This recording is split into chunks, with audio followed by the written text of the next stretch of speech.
It is 6:01, and I'm going to call to order the regular school board meeting of the Anchorage School District. It is December 15th of 2020. In the boardroom, I have myself, President Elisa Vikalis. I have board members Marcette and Hildy. On Zoom, I have board members Holloman, board member Donley, board member Mitchell, and board member Bellamy. Also with us in the boardroom today is the superintendent, Dr. Bishop, and multiple staff members as well. Thank you for joining us. Next up is our flag salute. I will ask member Hildy if she would please do that for us tonight. I pledge allegiance to the flag of the United States of America and to the republic for which it stands, one nation, undivided, indivisible, with liberty and justice for all.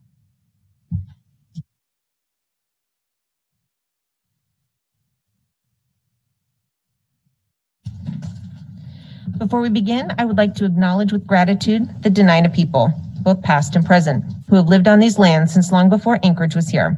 May we all be good stewards of these lands. Chinan. We want to welcome you to our meeting and thank you for attending and supporting the work of the Anchorage School District and this board. The mission of the Anchorage School District is educating all students for success in life. The board thanks students, parents, teachers, staff, and school business partners and the entire community for your investment in our district with your time, your talent, and your tax dollars. Next up, we have the approval of the agenda. I do need to add one item. I need a motion to add uncontested student hearing to our action items. If I could get that motion. I move that we add uncontested student hearings to our agenda for this evening. I second. Thank you. I have a first and a second. Is there anyone opposed to adding uncontested student hearings to action items? Seeing none, that amendment passes. Are there any other amendments that board members have for the agenda? Is there any opposition to approving the agenda as amended? Seeing none, the amended agenda is passed. Next up, we have our board conference and committee reports. I will go ahead and start with our finance committee and finance committee chair, Marcette. Thank you, President Vikalis. This evening, we went over our P-card audit. That was very successful and well done. A couple of things to note that management has addressed. Legislative priorities, just aligning them with our budget, with our goals and guardrails and what we're going to fund this next year. Fund balance projection, we had a report on exactly where our fund balance is. We're not quite under the 8%, so no need to vote or do anything with that as at this time. And then an opportunity for board members to ask questions on the comprehensive annual financial report.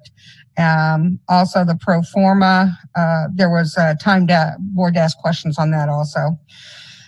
No new business, and we will be surveying on when our next financial committee will take place. As at the current time now, we're looking at having a second work session, so we'll be coming up with a proposal.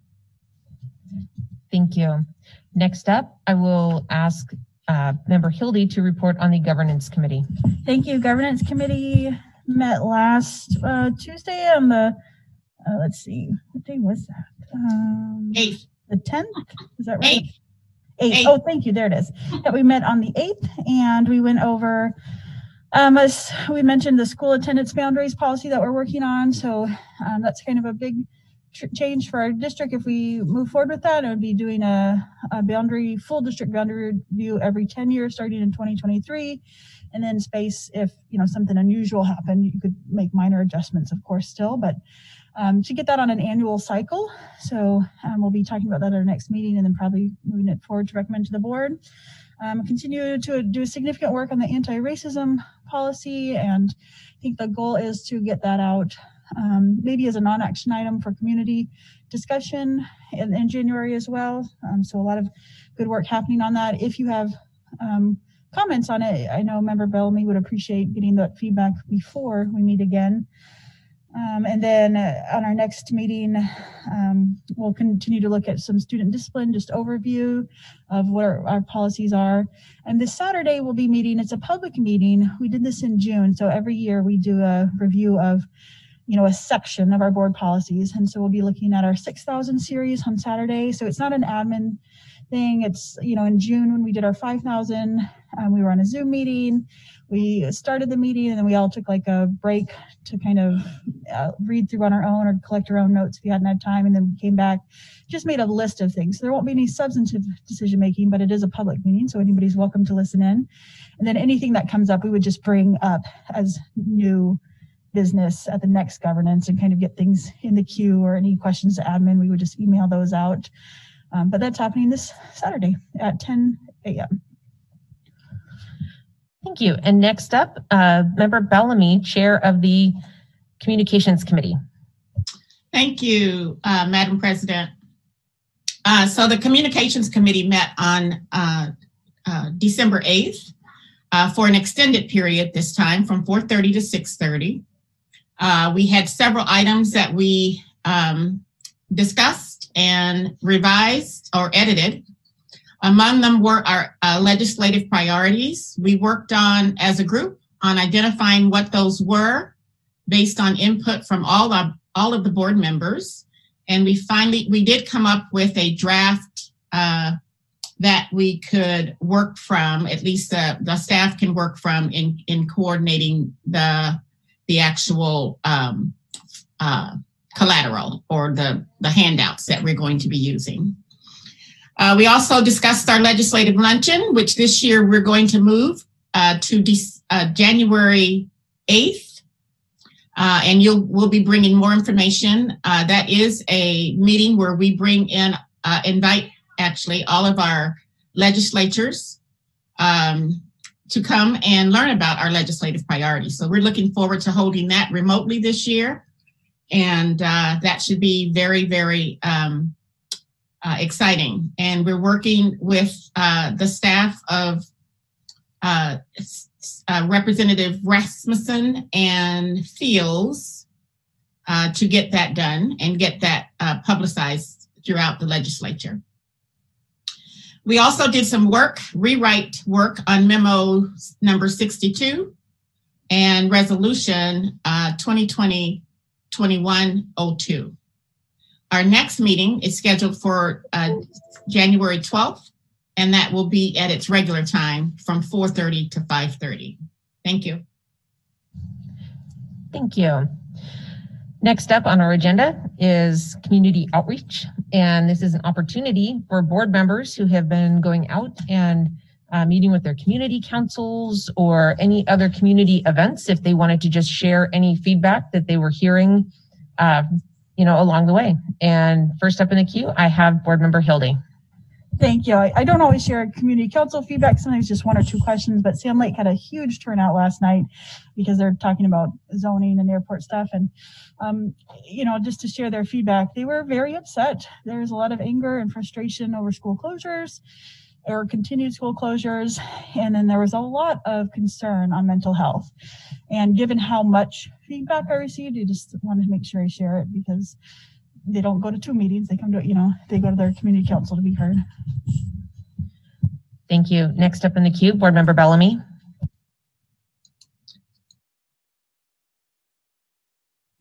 You're on mute. Sorry. Just a few things. I attended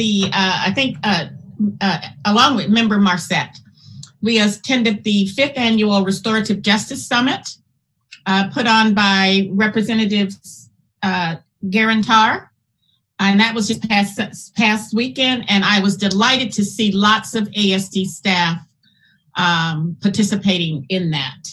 It really was very, very well organized, very informative, so I really appreciated that. I also attended the AASB Virtual Law and Policy Day. That I will be forwarding some information to the board on that, on the discussions that day, which had a lot to do with adult student boundaries and how to protect ourselves in terms of, what our actions need to be. And I'm sure that we're doing just fine, but it really was enlightening to hear that. I also would like to give a moment of grace and honor to Dr. Etheldra Davis. She passed away late in November. Her ceremony, which will be her burial, will be tomorrow, but the family will not be celebrating her life. Celebration won't be until later in the spring. So we ask that you keep the family in your thoughts and prayers. And I'm sure the board remember we did talk about Dr. Davis during our recently during the renaming process for East High School, a different Davis, but she was an employee of the district, had the honor of being our first African-American teacher in the district, hired in this district, as well as the very first African-American principal. And she served at several schools throughout her career. I think the most recent one prior to her retirement was Fairview Elementary. So I thank you. Thank you, Member Bellamy. Next up in the queue, Member Marset. Thank you, President Vacalis. We had our town hall last week, was able to answer a few more questions within the community. Thank you for those who participated. Community council meetings, I've been to several of those. And again, I'm hearing let's get our schools open, let's get our kids back in school, concerns with mental health. I'm hearing all of those things. The other thing I wanted to report on the restorative justice that I attended with Ms. Bellamy is this is probably about my fifth one, and I attend some portion of each one of them. This one had a lot more thought-provoking questions. Representative Garen Tarr has been very passionate in this, and I had an opportunity to speak with one of our principals that was in my breakout class. And some of the things that she's just doing in her school are just amazing. Things with positive behaviors and, not really timeouts, but being able to have the child regroup and getting them back into the classroom. So I think we're making a lot of headway. My only thought is that this time with this meeting, Representative Garen Tarr is looking at putting forth a mandate on restorative justice. And so not that I don't necessarily support mandates, but I worry about it being an unfunded mandate. So we'll have to watch that. I certainly support the concept, but at this time, I don't think we can afford any other unfunded mandates. Thank you. Also just wanted to report out that Member Marset, myself, Member Hildy, Dr. Bishop, and Sonia Hunt had the opportunity to participate with the Alaska Black Caucus and their Equity in Education Committee. And we had a conversation on our strategic goals and guardrails. And it sounds like that's going to be a longer running committee on their part, and look forward to collaborating with them, to work for the betterment of those kids as we continue moving forward. So it was a nice opportunity to join that conversation. So it sounds like a lot of our board members have had an opportunity to go out and really be a part of the conversations out there, and very much appreciate the feedback so that all of our community can hear it. Moving on in the agenda, under goal monitoring is our graduation rate continued. And at this time, I'd like to turn it over to Dr. Bishop. Thank you, Madam President. And I'm going to do my best. I might need to punt to Dr. Stock if needed. So try not to bite my tongue. I had some emergency dental work. So without further ado, I'm going to share the 5-year graduation rate. As you recall, last board meeting, I shared the 4-year rate and shared a little bit about that. This just came in and from the state in the middle of our 2 meetings. And Member Marset did share this at the United Way, and we had a little bit of celebration, but I'm just going to recap a little bit about what graduation rates are. When a student enters ninth grade, remember, they are assigned a graduation cohort year, and this is the year they're expected to graduate on a 4-year path. The 5-year rate looks at all students in a 4-year cohort 1 year after that path should have been completed. And so we do report this to the state and the federal government as well. For example, in the 2020 5-year cohort is simply the 2019 4-year cohort with additional data from 2020 school year. The 4-year and 5-year cohort graduation rates, again, are both federal and state level standards for measuring graduation rate. So this is standard across the country. We look at kids who have dropped out, been held back, graduate early, or transferred among schools or out of ASD schools. Of note, and we know this from our budgeting, is that the enrollment counts for ASD have declined over the past 5 years. So the N of our student bodies declined, but it wasn't statistically significant. Therefore, we are able to compare our graduation rates over time. And we like to focus on the relative graduation rates among our student groups, as well as not only with ethnicity, but with student groups with specialized programs in which they're served. So to start, the 5-year graduation rate, the good news is it's the highest it's ever been. And if you take a look, it is 88.5%. So destination 2020, as well as 90%. What is the United Way, member Marcette? They're very similar. 90 by 2020. And then Destination 2020 calls for a graduation rate of 90% of students. And we did reach 88.5 with our 5-year rate and demonstrated. And we take a look at this. If we rounded it up, I'd say it was 89. It's pretty darn close. So it's our highest year ever. And if you remember, this year's graduation rate was our second highest of all time. Since counting using these new federal guidelines. If you know, in the past, prior to NCLB and ESSA, everything was reported in the aggregate. And so we really didn't look at student groups. And we count it much differently now. You kind of lose points, if you will, if a student drops out. You lose points, if you will, for other things. So it isn't just of the students who graduated, it's literally from back when they were freshmen. So let's take a look at those student groups. Very similar to the 4-year rate, we take a look at our ethnicity. There were differences. And over the past 5 years, we have increased the 5-year cohort rate. The Native Hawaiian Pacific Islanders did have a higher year at one point in time, which is about a 2% difference. Asian and white continue to be the highest groups when we're comparing students by ethnicity. And those that are in clusters are the Hispanic, Black, Native Hawaiian Pacific Islander. They seem to just stay right there in the middle, and you can see those colors in the middle there. And once again, one of our focus points is our Alaska Native American Indian students.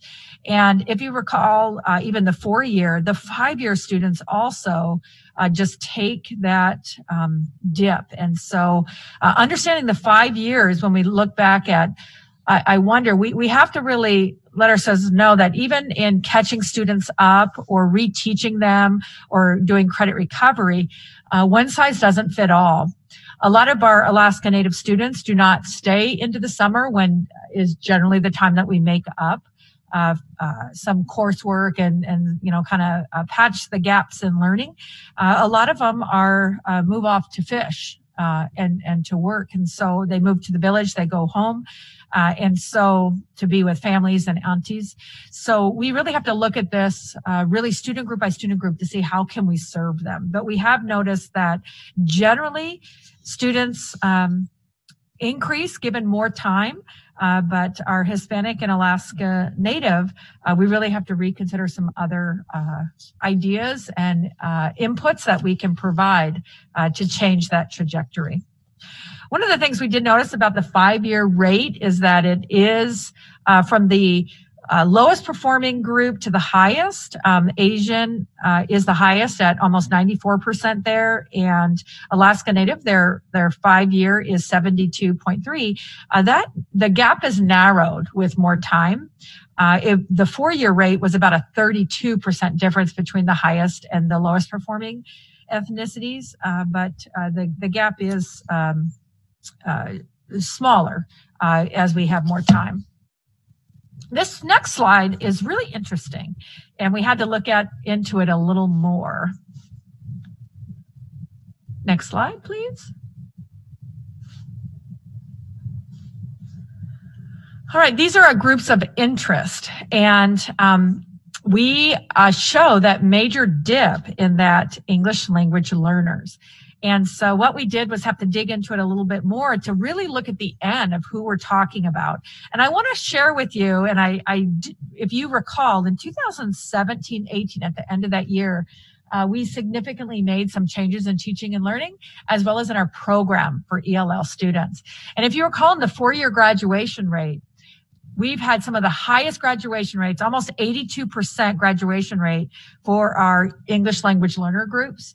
Of and in themselves. And so what we did, and just so you know, the program changed for kids to have access to core curriculum, higher level courses. And we really embedded the teaching practices and the pedagogy into the higher level coursework. Prior to that time, we were kind of ushering our students through our system to get them graduated without really meeting their academic needs. They were bright. They wanted to go to college. Our ELLs have education. It was just that language gap for the majority of them that they didn't meet. So if you look from the 1 year to the next, the number of students that actually had to go to the 5th year shrunk. And so we're talking about of the students who didn't make it the year before, the N is 25. Half of them approximately didn't make it. And then again on 2019-20.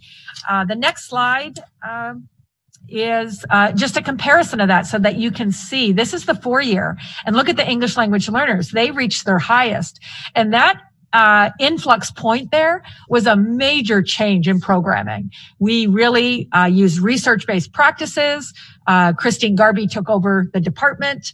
We trained and had intensive training on some pedagogy, and I'm just thrilled that when we actually go to science, go to the research, use what works, our kids do succeed. So I just wanted to share with you this 4-year rate to understand the 5-year, because when we see trends, we want to try to understand them a little bit more.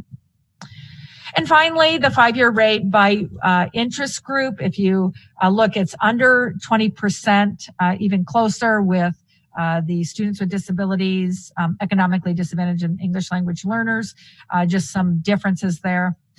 Again, the ELLs are a little bit an anomaly because of the number that we're talking about. But if you look at the economically disadvantaged, is about almost 1,400, and students with disabilities upwards of 300. So we have a large enough capturing of students to understand those trends. So with that, we do understand in our work that this graph we wanted to show you, but it's a little bit tricky. You have to look at the left-hand column. In the others, the left-hand column was done by 10% increments. This is 1% increment. So it looks like the 5-year and 4-year were majorly apart. I didn't catch that in the preview of this, but I would have kept them standard had I been able to do that. But you can see the difference between the 4-year and 5-year over the last 5 years. Of course, the 5-year is the orange line, and the 4-year graduation rate is the blue line, and just the differences between there. So we move our students when we continue to teach them. Time, again, learning should be the constant, and sometimes time doesn't necessarily have to be the constant. But we do know that certain groups, just by extending time, that's not what they need. They need something different, because some groups, even extending the time, they're not demonstrating growth. So with that, I'm happy to share the 4- and 5-year cohort. And I want to remind folks again that on the strategic plan that the board has for the goals, we really have a graduation career college ready. And because we're not counting a number of graduation, we're really, the goal is more, it's bigger. It's depicting, if you will, a little bit about what we did with ELL, certain courses for which we want kids to take to really, rise the level of everyone, just to raise that level and increase the outcomes for kids so that when they enter our world as educated citizens with a diploma from ASD, they can be contributors to the society. That completes the goal monitoring, and I welcome any questions. And I did want to mention that the questions in regard to understanding what multi-race is and some others that we have, we'll be publishing them in the Board Connect this week, along with your questions from today. Thank you. First up in the queue is Board Member Marcette. So we have a lot of discussion when we talk about equity and diversity and looking at our graduation rights and through ethnicity, bringing those rates up for Alaska Native students and, others. But I fail to hear a lot of conversation about our children with disabilities. And if you look at suspension rates, if you look at our graduation rates, and these are all kids with IEPs that are on track to get a diploma. So it's not like they're just going to get a piece of paper. These students are on track to graduate. Yet, I think the focus should be there, but I don't want us to forget about some of our most neediest students.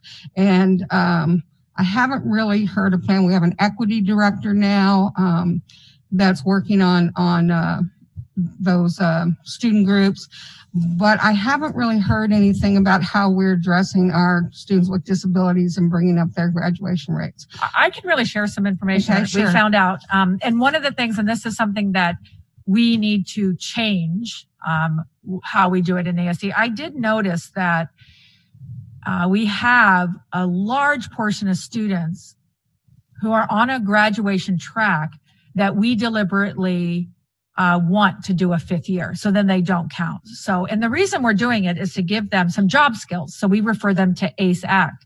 And that program and programs like Search are really designed for students who are not on the graduation, that track. But what our counselors want to do and our teachers is to capture that career readiness and work skills. And so what we're doing is backward looking at this, because in no other district do you really do that. You don't, like if a person is on a graduation track, they should graduate in 4 years, and they should be have inclusive classrooms.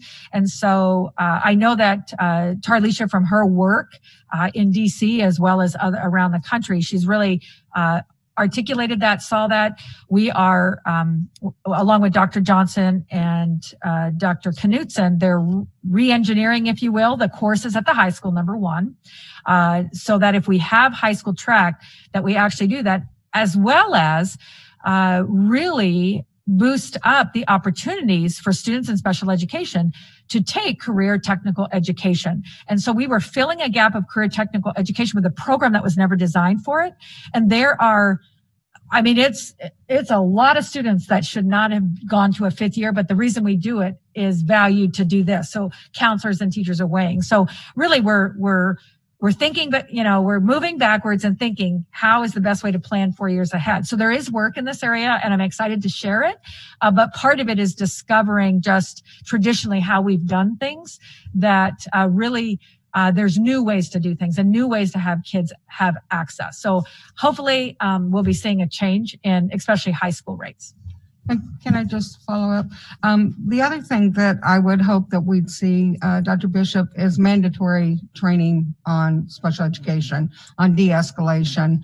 I know that in some of the instances with suspensions, I think if we had more training with our teachers and staff, that they would deal with it in a different way and be able to. So I think that's very important too, that we I know that we have that training available. We haven't made it mandatory, and I know there's a lot going on, but I certainly hope at some time we will make that mandatory. Next up in the queue, Board Member Hildy. Thank you. And I'll second Member Marcette on de-escalation and the benefits. to get the kid back in class and back on track. And I've seen so many amazing things pre-COVID that were just really starting, really transitioning. And it was very inspiring. So I'm hopefully we'll just jump back in, but keep that as a focus because it makes a difference in my home. It makes a difference in classrooms.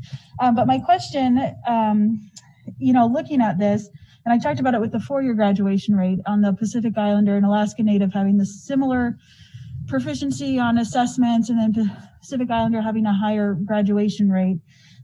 So I see that again in the 5-year, but also for just looking at it, it's, kind of a band of everybody up here. And there's Alaska Native just kind of alone down at the bottom. So I don't know why. I mean, why is not a great question. I get that. What is happening differently, I guess, to help the other groups, or what have we learned? I appreciate the summer, like hearing the thing that we do is summer, catch up. We have those amazing back on track and things like that. So that's very helpful to me to hear, like, that's maybe a reason why I'm looking at different ways. But is there some other things that we're learning on? There's no reason Alaska Native students shouldn't just be doing as well as any other student. Yeah, certainly. Being scholarly and being successful is nothing to do with, your race or ethnicity.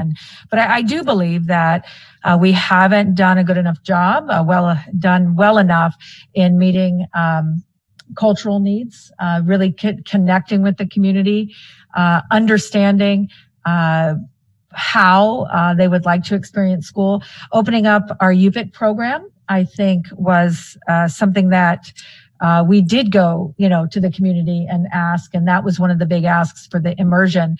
And that started the bridge to understand, just different, cultural perspectives and as well as understanding each other. So we're working with Doreen. She has shared with us as well during this time. And we do, when we are looking at right now, just to share a piece of kids who are not engaged.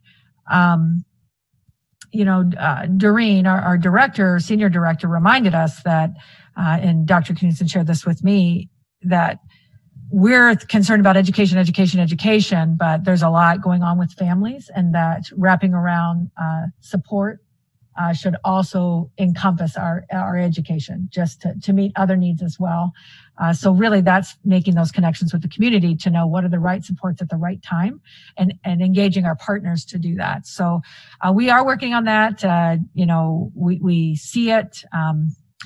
We'll certainly with the strategic plan have specific work that is done in this area, because that is our most underserved group. Next up in the queue is Board Member Bellamy. Thank you. So my question has to do with, so this slide that we have here now is by ethnicity.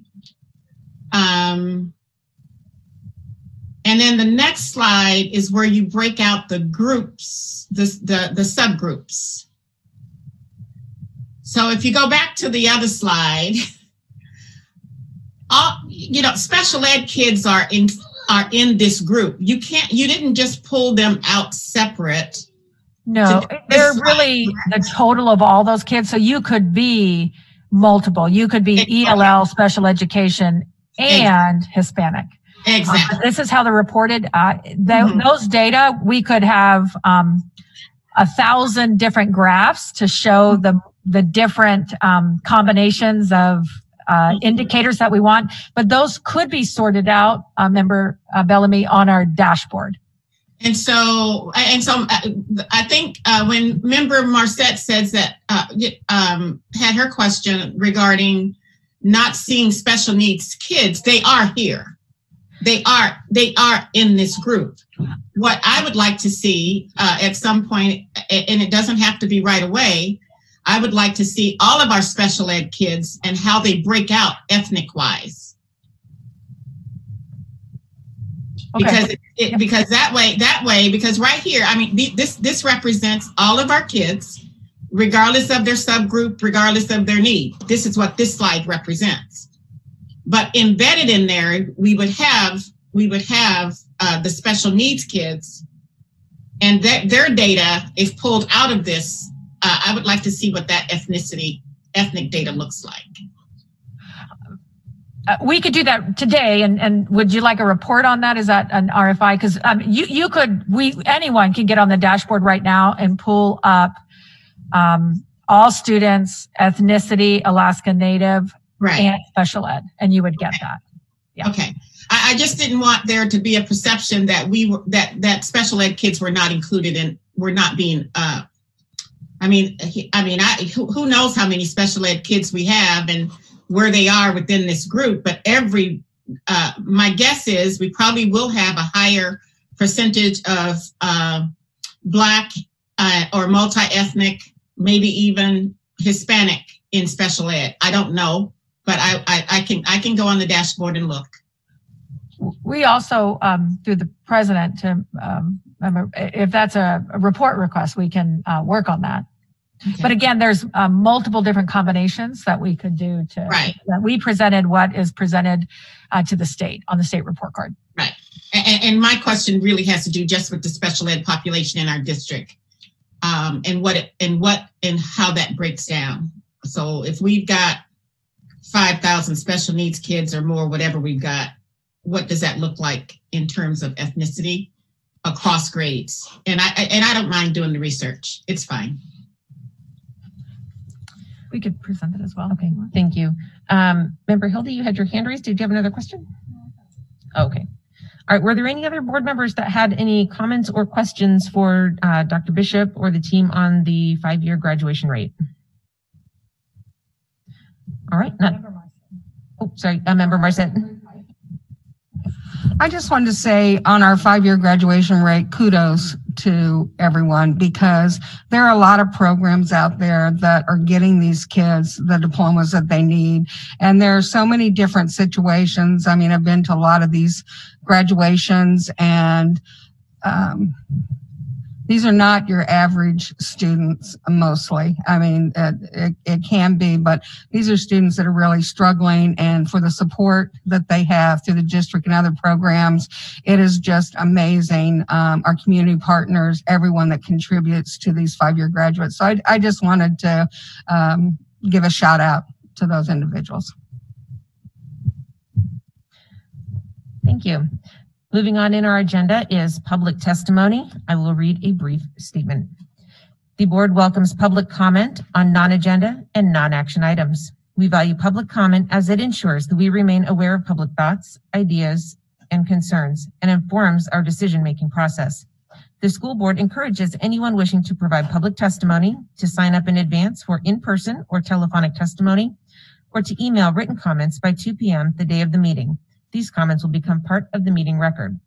There is a 1-hour time slot at the beginning of the meeting. Testimony in excess of 1 hour will be heard at the end of the meeting or may be submitted in writing. If you have signed up in advance for in-person or telephonic testimony, you will be called on in the order in which you were signed up. You will have 3 minutes to testify.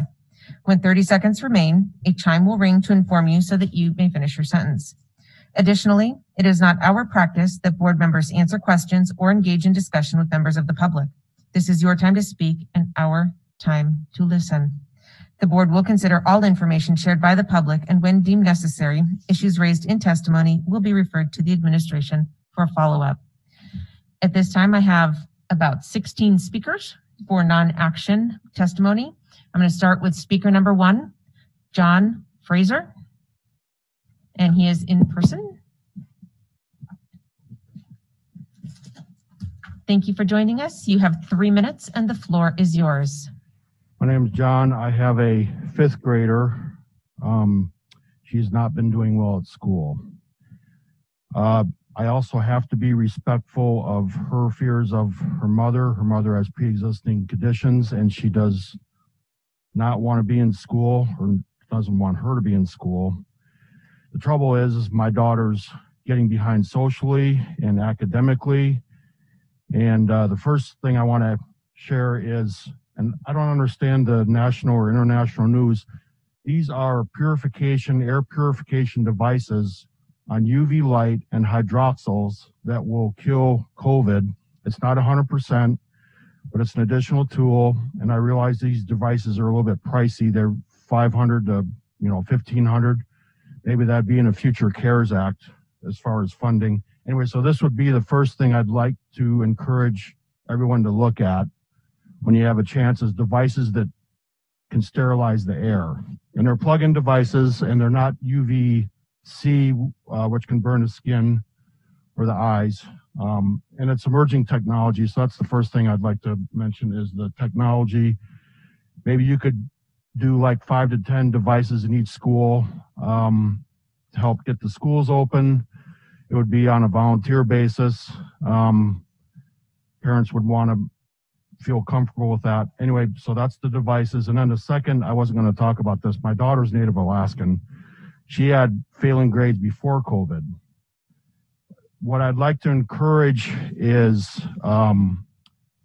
tutors, Native Alaskan tutors. I can't speak to anyone else, but this is what I want to encourage. To reach out to someone that might feel left out of the whole system, especially with a certain background, a tutor of the same background, and they need to be sort of assertive and yet respectful at the same time. They need to, I'm speaking from experience. These are suggestions. If the child keeps failing, if they can just keep getting in there, especially with the parent that's more resistant, and trying to keep work with them and try and get some openness and communication, that might help the kid in the long run. There needs to be respect and yet assertiveness. Anyway, thank you. Thank you. Next up on the telephone, speaker number 2, Daniel Kemp. Daniel, are you with us tonight?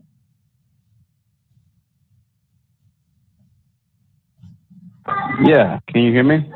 You sure can. You have 3 minutes and the floor is yours. Well, thank you. My name is Danielle Kemp. I'm a retired Army combat officer and member of the Alaska Black Caucus, chair of the Education Committee, and a proud parent of ASD students. Tonight is going to be a little bit different for me for just testifying on non-agenda items. I would like to give kudos to the Anchorage School District tonight.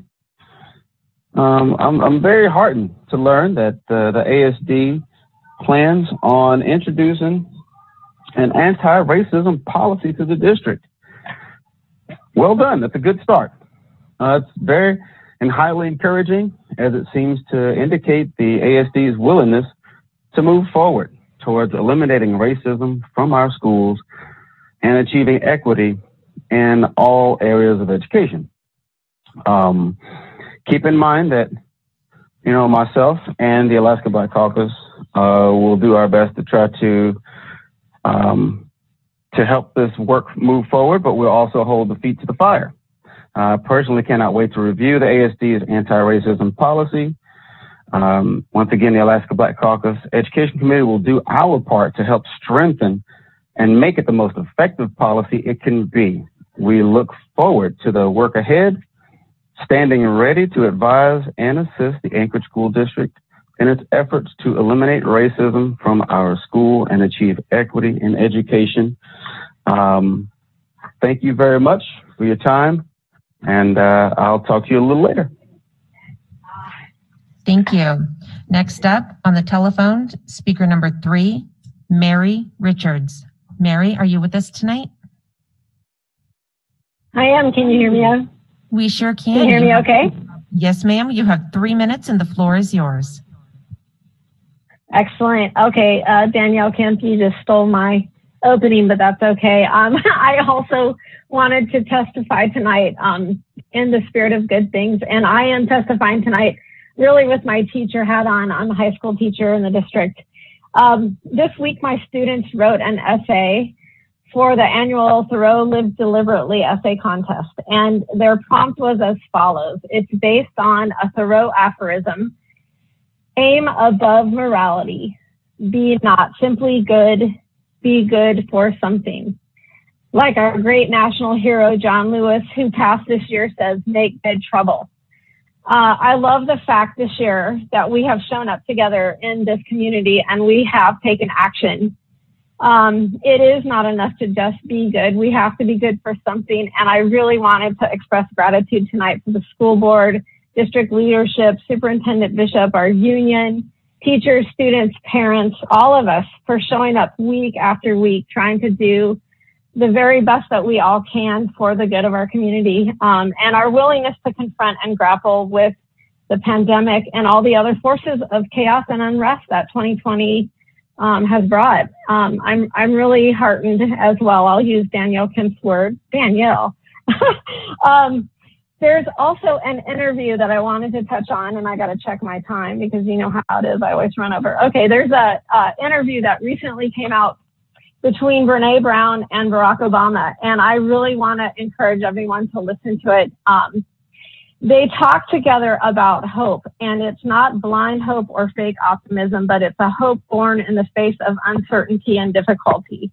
And they really speak to folks who fully absorb the tragedy of their times and folks who don't sugarcoat pain and suffering. And when they were discussing together, and it really was a joint collaborative discussion, they talked a lot about the price of difficult decisions. And they both reinforced equally that there's always a price and we can't be casual about the price. So I really wanted to come this evening and thank you always for allowing us to ask tough questions of one another. I think that's a sign of a really strong, healthy community. And I hope that we're always together in a community like this where we can ask questions of one another and still, even after all the questions, hard questions are asked and we grapple and we may not agree, we're still willing to stand together in unity and care for one another and be proud that we are in the community that we are. So as Thoreau says, we need to be good for something, and that something here in 2020 is our willingness as a community to act, to show up together in community, to ask tough questions, and really take this decision to open schools seriously. Thank you. Thank you very much. Next up on the phone, speaker number 4, Susan Ritter. Susan, are you with us tonight?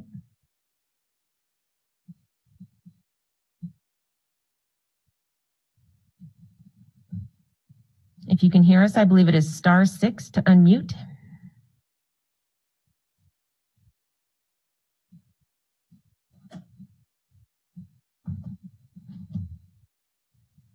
All right, I will come back up to Susan here in a few minutes. Next up, in person, speaker number 5, Sarah Price.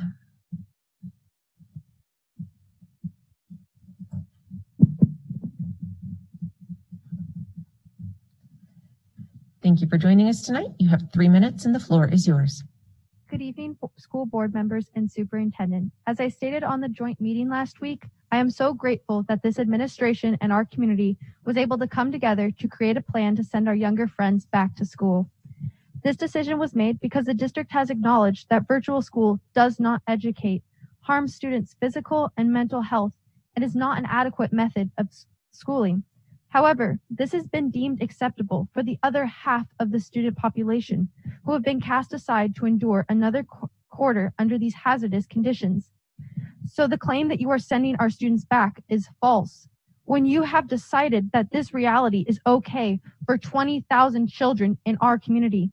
So I ask you, why is this acceptable? Because I have not heard a sufficient response yet. Is there science behind it? Considering adolescents make up 0.7% of hospitalizations and 0% of deaths, I assume not. And if we are not driven by science and safety, what are we driven by? Any good governing body requires sound principles. The Anchorage School District is led by 5, so here are a few. Potential. Quote, every student deserves the opportunity to achieve his or her potential. When you deny 20,000 students the choice to learn in person, you fail this principle. Safety. When you are directed by every major health and educational organization that opening schools is what's safest for your students, and you continue to keep our middle school and high school doors shut, you fail this principle. Responsiveness. Quote, public education should be responsive to an ever-changing world. with new community circumstances and scientific knowledge about COVID, it is not logical for the teacher union to be set on a position they took 5 months ago and for the district to continue to make decisions fueled by community pressures rather than facts. If this district is not led by science, what our families and students believe is best for them, or principles, what do you stand on? I have been advocating for what I believe is best for our community and students for 4 months. I don't get paid, and at the end of the night, I have to finish my homework and go to bed knowing I will wake up the next morning only to open my computer and dread going to school, a thing I once loved. Everyone here signed up for a job and convinced the community to trust you with our most valuable assets, our children. But now you must face the act of living up to your promises. We are now entering winter break, a time which is supposed to be happy. However, it is hard to be happy when all I want for Christmas this year is an education. So happy holidays, and thank you for your time over these last 4 months. Thank you. I'd like to go back up to speaker number 4 on the telephone, Susan Ritter. Susan, are you with us tonight? I am. I apologize for previously not able to hit the right buttons. Quite all right. Thank you. 3 minutes and the floor is yours. Thank you very much. Good evening, members of the school board, Dr. Bishop, and members of the Anchorage community. My name is Susan Ritter. I am a life skills teacher at Service High School. And tonight my testimony will touch upon several topics. The first one is I have read the proposal suggesting that through the remainder of the 2021 school year, the superintendent may not cancel reopening plans if inequitable public health guidance disproportionately impacts Anchorage's public school children. Would you please tell me what that means? I am confused on that topic, and it's not a rhetorical question, but I look forward to hearing about what exactly is meant by that.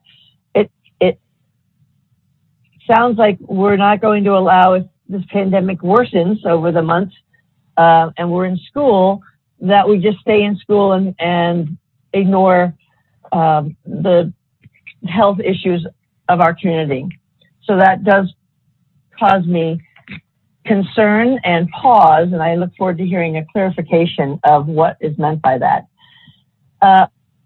My next comment is I have heard through the grapevine and also through listening to comments from members of the school board that teachers aren't working hard. And maybe that's a misunderstanding. I hope so, but one of the comments I heard was that some teachers are only working an hour or so a day. And I wish to convey that that is far, far from the truth. I work my regular hours at high school. I go in, I choose to go into my empty classroom and Zoom from my classroom, along with my teacher assistants, who I have strategically located in different parts of the building so that we are not breathing the same air simultaneously without masks on, and our windows are open. My life skills students continue to learn and are making gains in their education. We are safe and we are alive.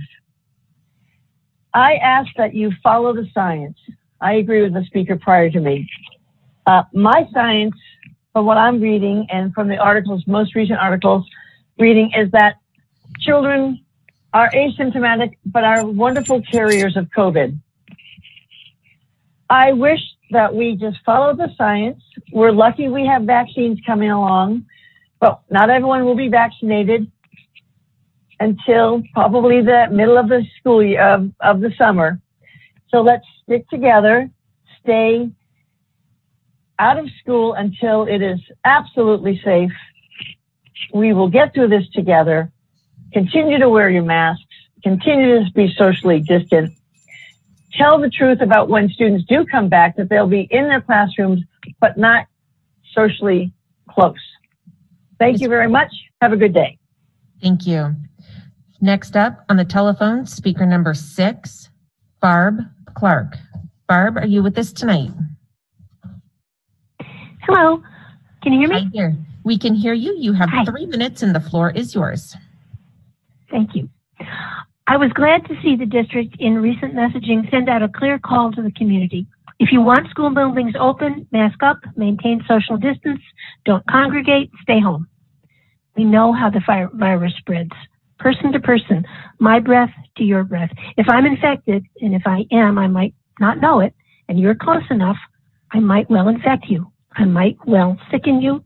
It's possible I could kill you. ASD, all of us have begged the wider community to do what we know works. Some other communities, some entire countries have. New Zealand just this morning announced itself virus-free. Some communities haven't or have tried to declare premature victory. New York City, which reopened its schools last week to great fanfare, on Friday abruptly shut 1/3 of them, hundreds of schools. Their brief reopening wasn't a reasonable risk, consequence-free experiment. People got infected at school. I want to go back to my classroom. I do. But I'm also proud of the work we're doing online. I'm proud of the online curriculum I helped build. I'm proud of the online teaching skills I've acquired, even under horrible circumstances. Canvas is coming back into the classroom with me when we do return. I'm immensely proud of the work my students have done and of the academic, technical, and even some social skills they've acquired in a learning world that's probably never going back to pencils and Xerox handouts. But I miss seeing their faces, hearing their stories, pulling out board games for them at lunch, and watching them find new friendships, first shy romances, study groups, sports teams. When it's safe to return, not just for me and not even just for my students, but for their families, for their grandmothers, I'm ready. But we're not there yet. And it's impossible to predict exactly when we will be. The superintendent was right to call for the people of Anchorage to respect and comply with virus containment measures. But we're not seeing it happen, not yet. As of this morning, there are 3 available staffed ICU beds in Anchorage, and Seattle hospitals are refusing our overflow. This morning, the bell tower of the National Cathedral told the death of COVID's 300,000th American victim. If a community has an obligation to its school children, and I believe it does, to make it safe for them to go to school, the school system has a reciprocal obligation as an integral part of that community to base its decisions about when to call students and educators back upon how quickly the virus is moving, upon infection rates, hospital capacity, testing availability, and very soon now, upon vaccination rates. To insist that the district make those decisions in isolation, to deprive it of any agency to adjust to changing circumstances and help our community, help our country put a stop to coronavirus, to arbitrarily declare that once we set a course, we will not change it, no matter where we can see it taking us, isn't reasonable, it's not rational, and it's not right. Ms. Clark? Oh, is my time up? It is. I'm sorry. Thank you for testifying. Next up in person is speaker number 7, Ethan Jennings.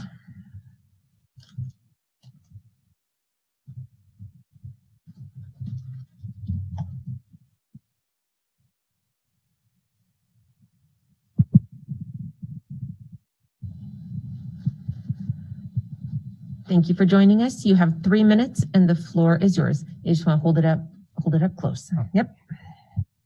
Good evening, school board members. Before I start, I would like to acknowledge the district's efforts to start school earlier for K through 6th grade students. However, this still leaves high school students the task to succeed in an already failing education plan. Nelson Mandela stated that education is the most powerful weapon which you can use to change the world. And if you board members, along with the teachers across the district, want to see your students change the world, it is imperative that you provide all students with the equal level of educational opportunity to learn and prepare to change the world. As K through 6th grade students are expected to return to in-person school shortly after the break, the question must be asked: if the conditions are safe enough for 6th through 8th grade students to return, what's stopping middle and high school students from returning to in-person school? However, not all the blame for the unwillingness to return middle and high school students back to in-person school falls on the school board. as the teacher union has continuously failed to unite to do their essential jobs of teaching students and have failed to support an effort that will benefit my classmates' education, well-being, and futures. Now, as school board members, you have been entrusted in upholding the district's core belief of high expectations. And while online school continues, the high expectation that once existed are now nowhere to be found. Ernie Fletcher stated that education is one's greatest opportunity to give an irrevocable gift to the next generation. This vital gift that is an education has been ripped away from students this semester.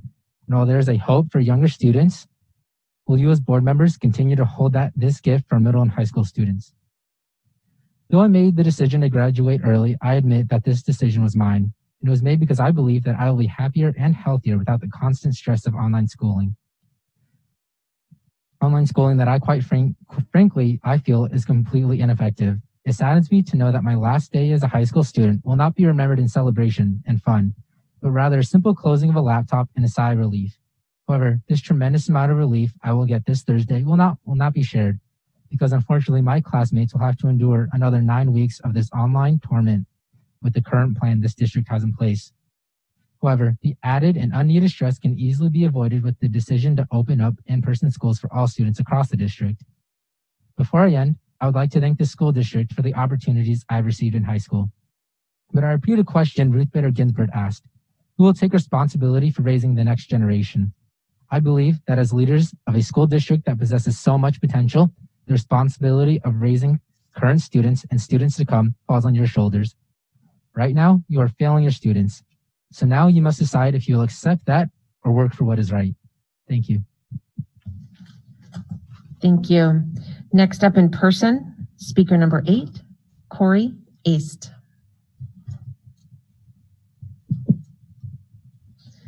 You have 3 minutes and the floor is yours. Good evening, everyone. Thank you for allowing me to speak. I want to start off with a shout out to our nurses who were prepared today to help with vaccines, but are going to be delayed until Thursday. I just want to say thank you to all those nurses who are putting themselves out on the front lines and providing vaccines to our community.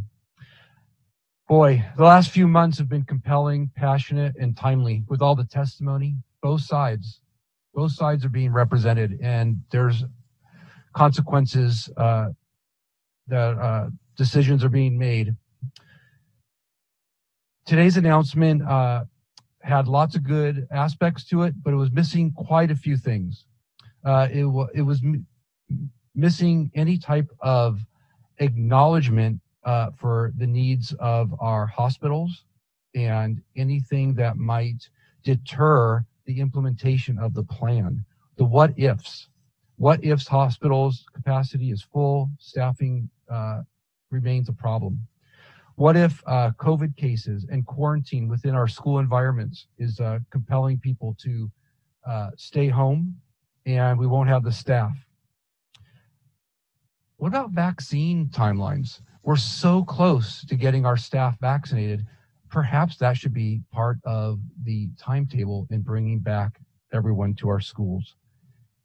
And then the most important one, students, some of our students who are going to be asked or forced to leave their teachers and their friends because they choose to stay home. There's a consequence for either decision, right? We talk about equity, but I think we use it possibly one way and not the other. How is it equitable to bring everyone back, but not equitable to make others lose their teachers and their friends in that process? There are lots of things to consider.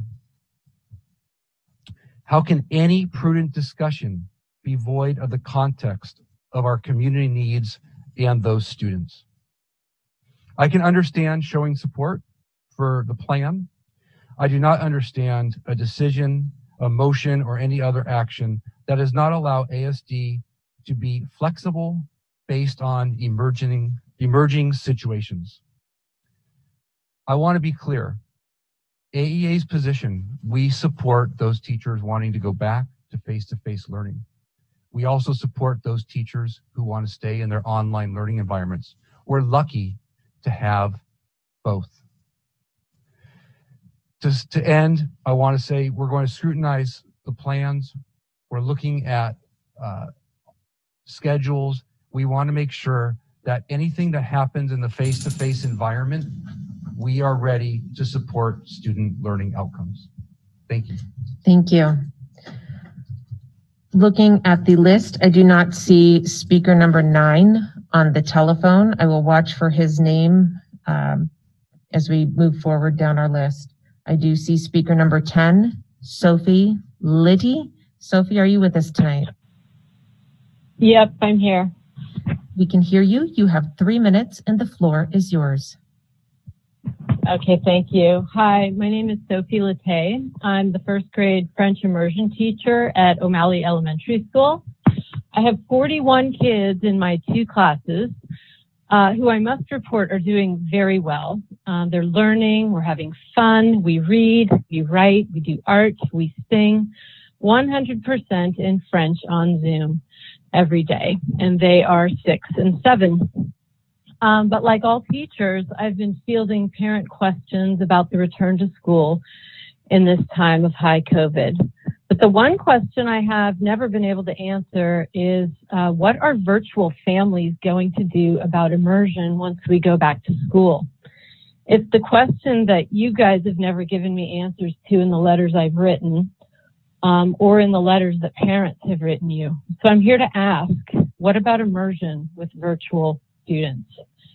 This kind of goes along with what Carrie Ace just addressed. So families in regular programs have been given choices. Do you want to go to ASD virtual or face-to-face? But immersion students have never been given a choice. And many immersion parents said they never even filled out the survey that you sent them because there was no choice for them. If parents want to continue to have their students in immersion, they must go back face-to-face. I do have several students who are in virtual and in immersion, and this works as long as they stay online. And I have a bunch of families that want to go all virtual since they're not going to be sending their kids back to school right now. But they don't want to switch to Calvert now. They're in a program, and they don't want to risk losing French. So what are they to do? Once we are mandated face-to-face, many families will be between a rock and a hard place. So they risk losing the language option if they want to keep their kids at home. Every school has different needs and the potential for different possibilities. Is it a staffing issue? Is it a numbers issue? Is it a special needs issue? The list goes on and on. There isn't a one-size-fits-all solution. Perhaps this is why the district has been able to come up with one. In our classes, we make accommodations, we individualize, we modify. Why would the district not allow individual programs to make their own decisions based on their own needs? I've heard that it's an equity issue, but how can things be deemed equitable when they're so different? They clearly cannot be compared. And where is the equity in one group getting a choice and another not? Our small immersion team has come up with some great ideas for allowing all of our students, virtual or not, to continue getting the education they desire with the programs that we already have in place. So I am requesting that the board allow schools to make decisions that they need to make based on what their programs need and what their families need. There's so many variables, and we just have to think outside the box on this. There's too much at stake, and we've come so far. Sophie? Yes. Your 3 minutes are up. Thank you so much. Oh, thank you for listening. Appreciate it. Speaker number 11 on the telephone, Amy Holonix. Amy, are you with us tonight? Hi. Do you guys hear me? Yep, we can hear you. You have 3 minutes, and the floor is yours. Thanks. Dear members of the school board, I'm a teacher. So far, you have done the right thing. Thank you. I feel safe. But with these constant threats to open up, I'm still petrified. Using K2 and special ed as the guinea pig to see how your mitigation will work is frightening. Please don't say you will open up on January 19th, no matter what the next month holds. Stay alert to the signs around us. Some think that the damage we're doing to kids by online school is worse than getting the virus. I don't feel that way. When the administration says it has a laser focus on getting students back into classrooms, I feel offended. Students are in classrooms, Zoom classrooms. Kids are learning. Let's be honest, this virus has changed the face of education. But to say kids aren't learning and that they're not in classrooms is false. I see fourth graders learning tech skills that my own kids didn't learn till high school. Sure, there are things we can't do. Today I taught weaving with looms. I stayed up till midnight. My family helped me prep to 2 classes at once, and their work was beautiful. It was a challenge for a few kids, but in real school, that happens. We work it out. They were proud. So was I.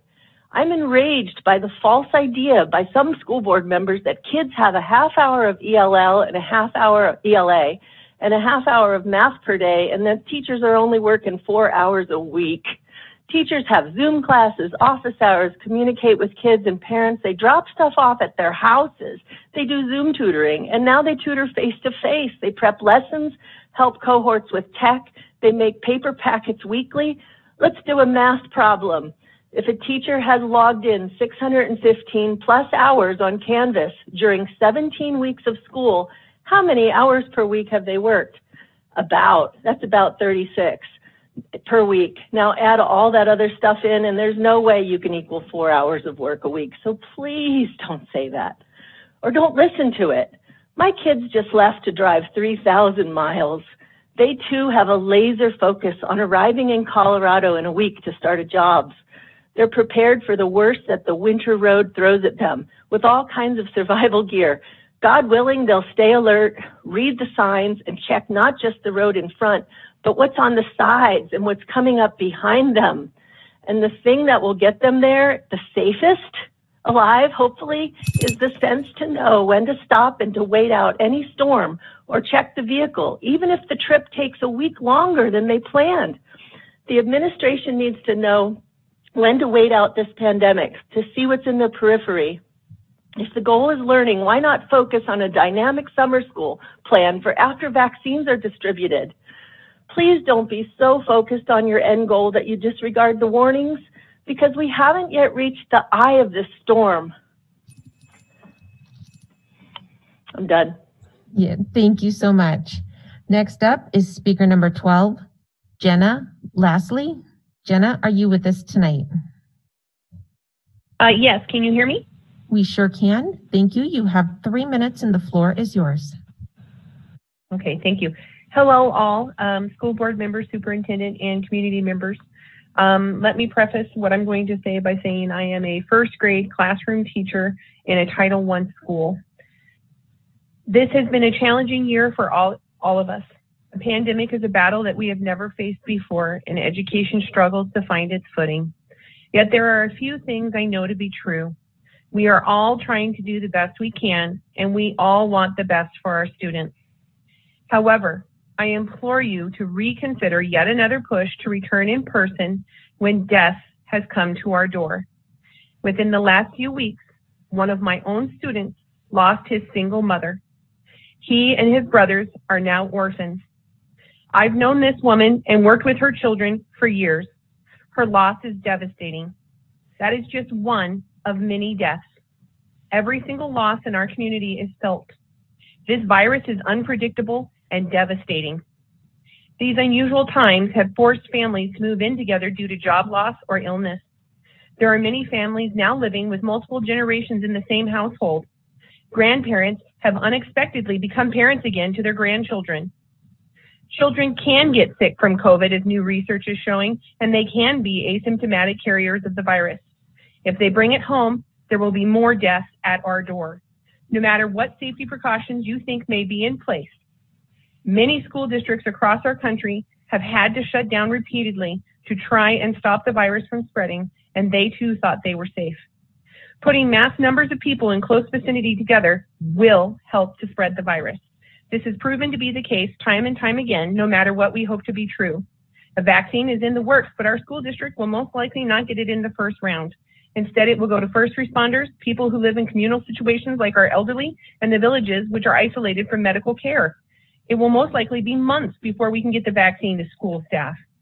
Choosing a date that seems safe, past the holidays and past any possible travel, while ignoring quantitative or qualitative data of what is going on in our community is incredibly risky. Our hospitals are overwhelmed and understaffed. This will only increase when the virus spreads in our schools if we return in person in mass numbers. I personally have over 20 students that will be crammed into one classroom. Please consider the physical safety of our children and their families. I implore you to think of our students as a whole within our community. Any education losses can be repaired, death cannot. Thank you. Next up is speaker number 13, Rosa Mealy. Rosa, are you with us tonight? I'm here. Can you hear? We sure can. You have 3 minutes and the floor is yours. Hello, good evening. My name is Rosa Mealy. I am a concerned member of our community. And I wanted to talk about a few different things, actually. A friend of mine has a high school student. It's her son, her youngest son. He expressed suicidal thoughts to a friend within the last 2 weeks. So it got reported to Anchorage Police Department. The police showed up at her house and they had to deal with the situation and all of that. So one thing that this young man and a bunch of other students keep expressing as to why they have suicidal thoughts, it's because they feel like, first of all, they're not receiving the quality education that they deserve. Secondly, they feel like they're prisoners, isolated, and that they're being punished. They keep constantly being told that you can't open up the schools because if they go back to school, they're going to kill their grandma. Can you imagine the type of the psychological damage that the selfish teachers unions are doing by telling these kids that if they go back to school, they're going to kill their mom, their grandma, or whoever else? That is just such a crazy burden to put on these students. On top of that, the solution cannot be worse than the problem. Science, everybody keeps talking about follow the science. Well, the science shows that if you're under the age of 69 with no underlying health conditions, you have a 99.997 chance of surviving this. So instead of trying to fearmonger people into doing the agenda that the Mafia Teachers Union wants them to do, you guys actually need to follow the science. And that's why I also support memorandum number 62, where no matter what the city is doing, we should be opening up and allowing students of all ages, of all grades, to be going back to in-person education. And we, parents and community members, want to see support through both policy and enforcement when schools open. We want our youth to be protected from retaliation and retribution from the staff who have been fighting against in-person learning with their union support. Okay, the teachers have a union backing them and helping them throughout this entire process. Who do the kids have? The parents. And those parents that do testify get turned down, get told that they're ignorant, get told that they don't follow the science. So instead of actually helping students, the last people that you are putting the best and the benefit for is the students. You are leaving them behind with the options that you are pushing on them. They either learn from home through some screens for a few hours a day and try to make it through that torment, or they go in person and have to wear a mask. What about disabled kids? What if they can't wear a mask? Are you going to force a mask on them, or are you going to make them stay at home because they can't go in person? That is not for the school board or teachers union to decide. That is for parents to decide. Rosa, Yes. I'm sorry, your 3 minutes are up. Okay, thank you. Have a good evening. Thank you. Speaker number 14 on the telephone, Catherine Ladd. Catherine, are you with us tonight?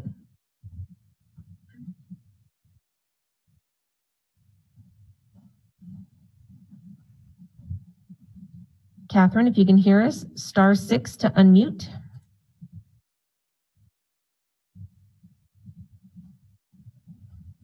All right, I will circle back up to her in just a few moments. Speaker number 15, Kristen Bush. Kristen, are you on the line with us tonight? Yes, I am. We can hear you. Hello, can you hear me? Yes, ma'am. You have 3 minutes and the floor is yours. Well, my name is Kristen Bush, and I have been a resident of Alaska since 1989. I have a student in ASD.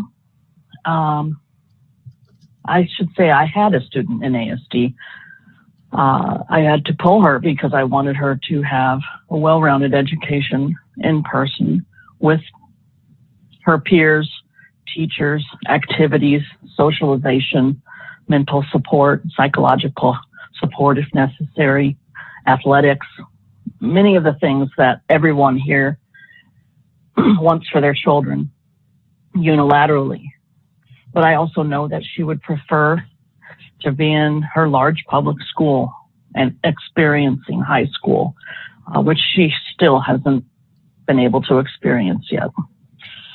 I would like to state that the Alaska Constitution in Article 1 says, "It is dedicated to the principles that all persons have a natural right to life, liberty, the pursuit of happiness, and the enjoyment of the rewards of their own industry. That all persons are equal and entitled to equal rights, opportunities, and protection under the law, and that all persons have corresponding obligations to the people and to the state." In your opening plan, you have delayed middle and high school students, and from what I just heard, immersion students, and probably a bunch of other students.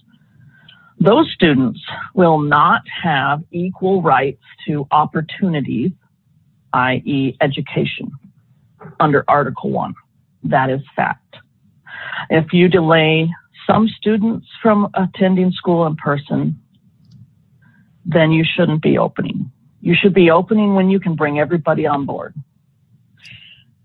I do understand the intricate plans that you guys have been trying very desperately to get our kids back in school, and I appreciate those efforts. But our students don't need to be yanked around. They need to have consistency. And they should be in school. All across the country, there are many schools operating just fine. I spoke to a friend of mine in Ohio. Her kids go 5 days a week, and they have a split schedule. Part of it's at home, part of it's at school, but they're all there. And I would just like to thank you for your time, and please open the schools with all students. Thank you. Next up, I'd like to go back up to speaker number 14, Catherine Ladd. Catherine, are you with us tonight? She might try disconnecting and calling back in. She was having trouble with *6. Okay. Catherine, if you need to hang up and call back in, I will watch for you when you come back in again. Next up, speaker number 16, Keith Harahausen. Keith, are you with us tonight? I am. Can you hear me? We sure can. You have 3 minutes and the floor is yours. Thank you. Good evening, members of the school board and Dr. Bishop. Thank you for your time. I am a first, second, third grade Montessori teacher at Denali Montessori. And most of what I'd like to talk tonight about is leadership. And on that note, I'd like to give a shout out to my principal, Ruth Dean, who has done an amazing job navigating these pandemic times. And then here's what I'd like to say following that. The U.S. represents a little over 4% of the world population, yet the United States makes up 23% of all COVID-19 cases worldwide. We've seen nationally what happens in a pandemic with poor leadership. When one person with a singular agenda is controlling the narrative and the levers of government, we see what happens. Over 300,000 people have now lost their lives. 300,000 lives lost due to poor leadership and not making the necessary adaptations to a killing virus. Some adaptations as simple as promoting wearing a mask. In Alaska, we are seeing what happens with COVID-19 and, quite frankly, poor leadership. This last week as a state, we were ranked in the top 10 as it relates to the spread of COVID-19. As a state and local community, we have proven we are not yet up to the challenge of slowing the spread of this virus. This last weekend and even today, there were less than a handful of ICU beds available. healthcare staffing is still an issue. This is what we are seeing after Thanksgiving get-togethers. Given this record, it is not a stretch of the imagination to think we will be in a worse situation come January 19th, following the winter break. As a community, we need leaders who have the flexibility to adapt to what is happening in the community and the courage to make the hard decisions based on data. We are not that far away from an available vaccine. The arbitrary January 19th start date needs to remain a date that can be adjusted, not one that is fixed by a single mindset. Lastly, I'd like to share that one of my colleagues this last week lost their spouse of a lifetime to COVID-19. The numbers you read about in the paper that speak to the infected and the deceased, they have names. They have names in our community. And I'd like you to remember that. They have names. Please do not cede any board decision-making powers that impact your ability to inform when and if we return to school. Please remain the leaders we need you to be. Leaders who can react and respond to a changing world. Thank you. Thank you. Next up, I'd like to speaker number 14, Catherine Ladd. Catherine, are you with us? I am. Sorry about that. I don't know what was happening. Quite all right. We can hear you. You have 3 minutes and the floor is yours. Thank you. Hello. I realize that everyone believes that they have the students' best interest in mind, and I do appreciate that. However, with the global pandemic, we must also keep what's the best interest for the whole of Anchorage in mind. It baffles me, and it is incredibly unfortunate that we are here again being pressured to reopen to face-to-face when absolutely nothing has changed. The director of the CDC, Robert Redfield, stated December 2nd, quote, "The reality is December, January, and February are going to be rough times." He added, quote, "I actually believe they're going to be the most difficult times in the public health history of the United States." When the director of the CDC tells us that these months that we are facing now are the most crucial time of the pandemic, how can the school board or superintendent even think that this is the time?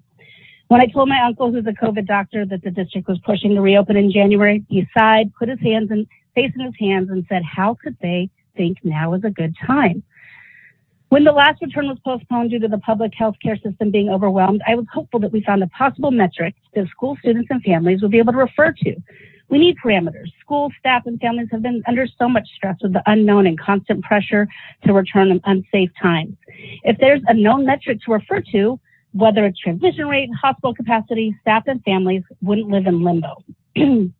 I was really disturbed to read the recommendation put forth by Hildy for tonight's agenda. Quote, "Through the remainder of the year, the district may not cancel reopening plans regardless of public health guidance."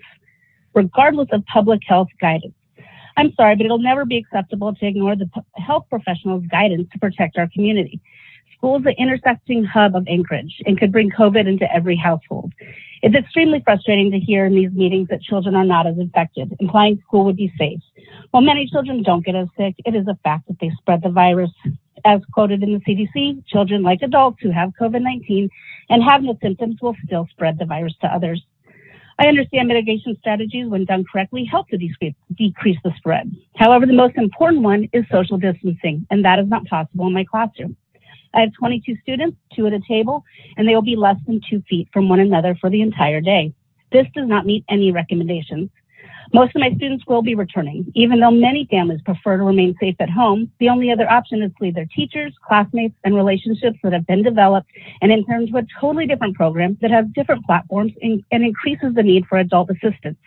I work and love the Mountain View community, but they don't have the resources that other families have, and they live in multi-generational homes. I am scared what it'll do to the community.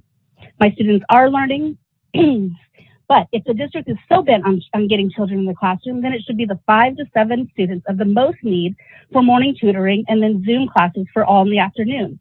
This is a happy and safe medium that could address the needs of the few while keeping staff and families much safer during these hardest months. We must fight the COVID fatigue and do what's best to keep Anchorage safe and our students learning during this difficult time. Thanks so much. Thank you. Our last non-agenda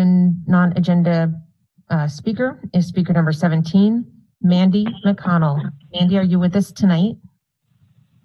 Hi, can you hear me? We sure can. You have 3 minutes and the floor is yours. Good evening, Dr. Bishop and members of the school board. My name is Mandy McConnell, and I'm a parent of 2 children in ASD and also a 14-year teacher within the district.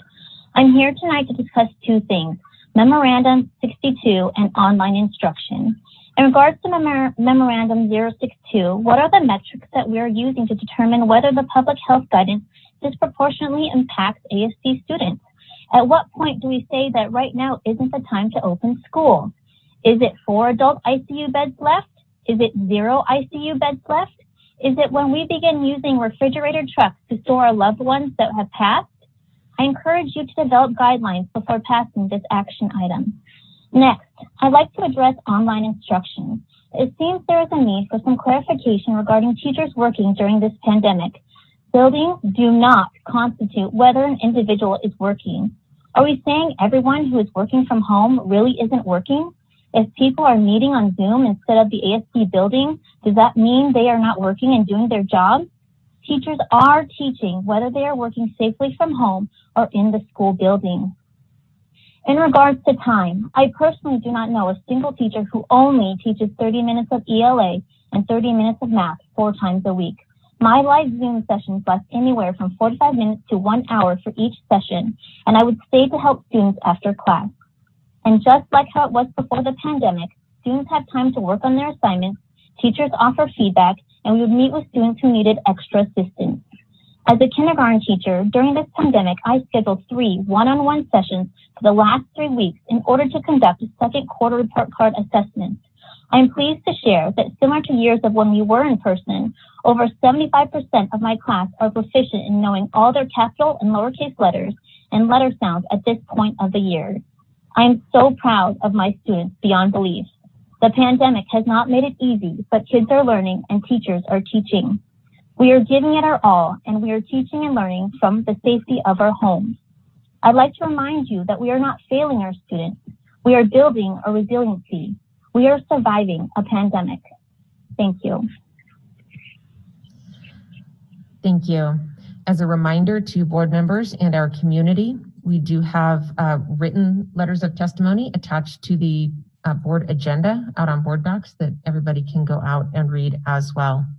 Next up in our agenda is the superintendent update. At this time, I would like to turn it over to Dr. Bishop. Thank you, Madam President. We have a few things to share with you today, and I'm going to enlist our experts in the field to be able to assist me.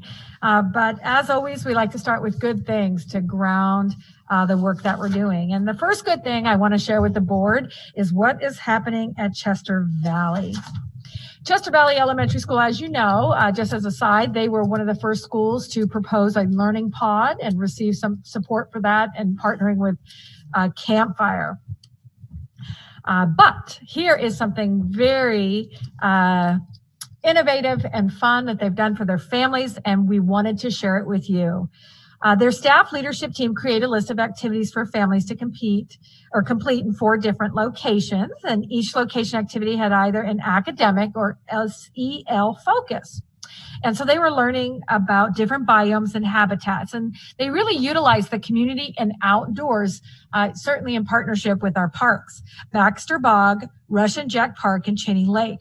Working together as a family to find the different items on the walking and scavenger hunt was the goal of the family, and it was a family project, not an individual child project. They participated by downloading the app or going to the website or Facebook, or they could pick up the scavenger hunt right at the school. And at the completion of these scavenger hunts that included outdoor learning and family engagement, each family that completes it will receive a holiday meal basket. So it's part of their giving, part of their supporting of families. And again, these are pictures of asynchronous options for family engagement that we can't come together. They have, Chester Valley had a long history of really inclusive family engagement activities. And so they started them on their own. And each family did an outdoor activity. And as you know, these are all the different families that took their pictures to demonstrate that, yes, they did find the items and go through the treasure hunt. So very, very fun. It allowed flexible access to Chester Valley engagement activities and resources for our family. And this is just one example of just the ingenuity and fun and thinking outside the box that our schools are doing, teachers involved in, really whole schools to support families. Another innovative change that was made if you're in music or dance or any other fine arts, they're very difficult to do online, but our teachers have found a way. We're going to share with you a short orchestra video.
Just amazing. And I want to share as well some notes from Dr. Wood, who just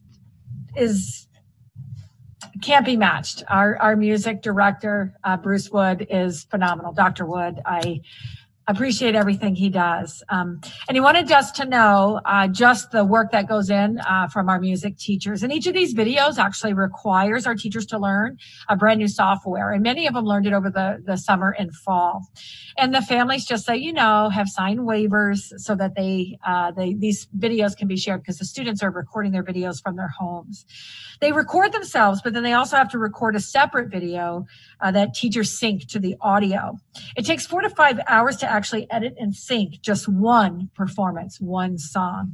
Teachers are so committed to providing a continued sense of community for our students that Dr. Wood said they're happy to share. And so these are just a couple of, from family engagement to really building capacity and continuing learning on, of course, in orchestra, but as well as many other instruments, as well as choir, dance, all of our fine arts are continuing. And my hat goes off to all of our employees and the people involved, doing our best to make those connections and knowing that everything that we do adds a little more brightness to a student's life at the time that we're not in school. Fabulous. And with that, I'll share the business, and we'll start with the business, and I'll turn it over to Tom Roth, please, for health service update. Thank you, Dr. Bishop, through the board president. So just very briefly, I believe everyone is aware that the FDA did approve the Pfizer vaccine this weekend, and some number of doses were shipped across the country. 53,000 were delivered to Alaska. The Moderna vaccine is in the queue. We're anticipating that the FDA will approve that vaccine as well. So kind of shifting to the district. The district, as mentioned before, is in coordination and collaboration with both the municipality of Anchorage, specifically the Anchorage Health Department and the Office of Emergency Management, their Emergency Operations Center. Also with the state of Alaska, the Department of Health and Social Services on the vaccine. We have not been told when to anticipate or when we can plan for receipt of vaccine for the Anchorage School District. Right now, the plan, though, is that the district will be responsible for vaccinating the district. So we are in the process of planning and preparing for that eventuality. We did conduct a walkthrough rehearsal earlier this week. Again, we're anticipating. We just don't know when and in what quantity that we will receive. But at this time, I'm going to ask Ms. Jennifer Petranis, our Director of Health Services, to provide a quick update on where we are with the planning effort. So, Jennifer, I'm going to pass off to you. Good evening, everyone. Today, 10 of our Anchorage School District nurses went over to the Anchorage Health Department, and they were trained on all the special considerations that it takes with the Pfizer vaccine specifically.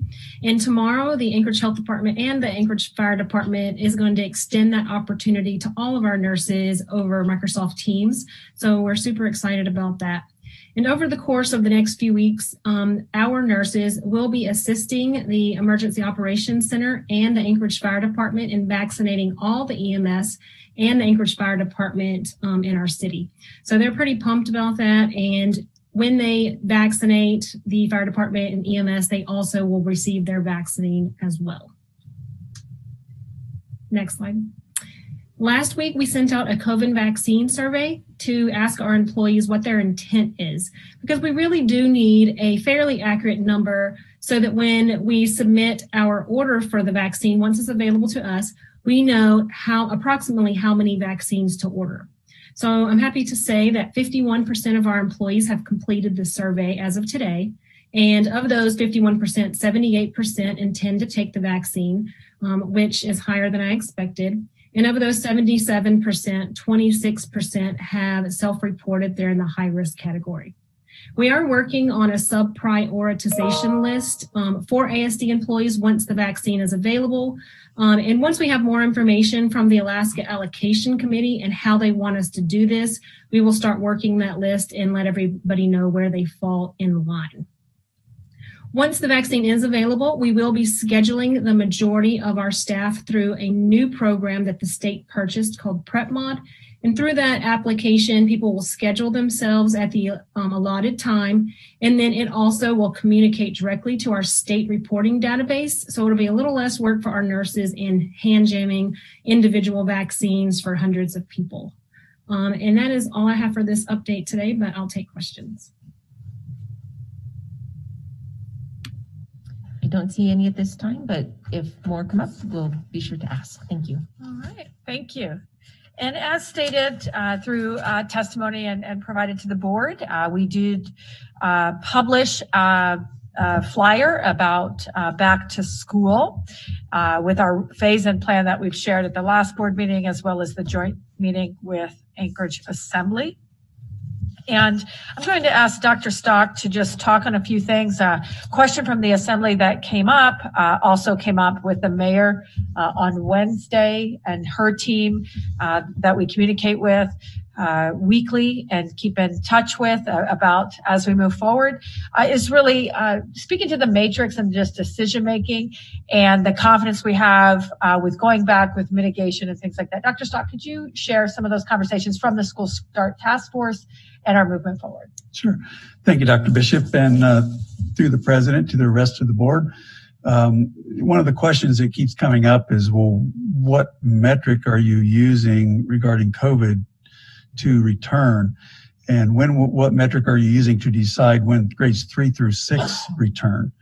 And the answer that we give is that it's about the successful mitigation of those, not about a number. It's about our abilities to mitigate. And across the nation, the schools that are successful in this are doing it through their mitigation, not through watching the numbers particularly. So for us, the reason we're going with a measured, gradual phase in is so that we can build competence and show that we have that abilities.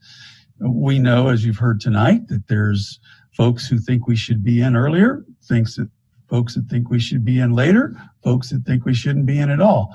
There's a variety of opinions on this. But what we know from the experience of other districts and the research is that if we successfully mitigate this and we follow our procedures, we can have schools safely. And so everything that we're doing is based on our success in doing that and our planning for it. And that's why we've been thoughtful and thorough about the planning for all these mitigation strategies. And so that's our answer. It's about being successful in doing this, not about watching numbers. It's about the successful mitigation. Thank you, Dr. Stock. And one of the questions that also came up, we are scheduling secondary.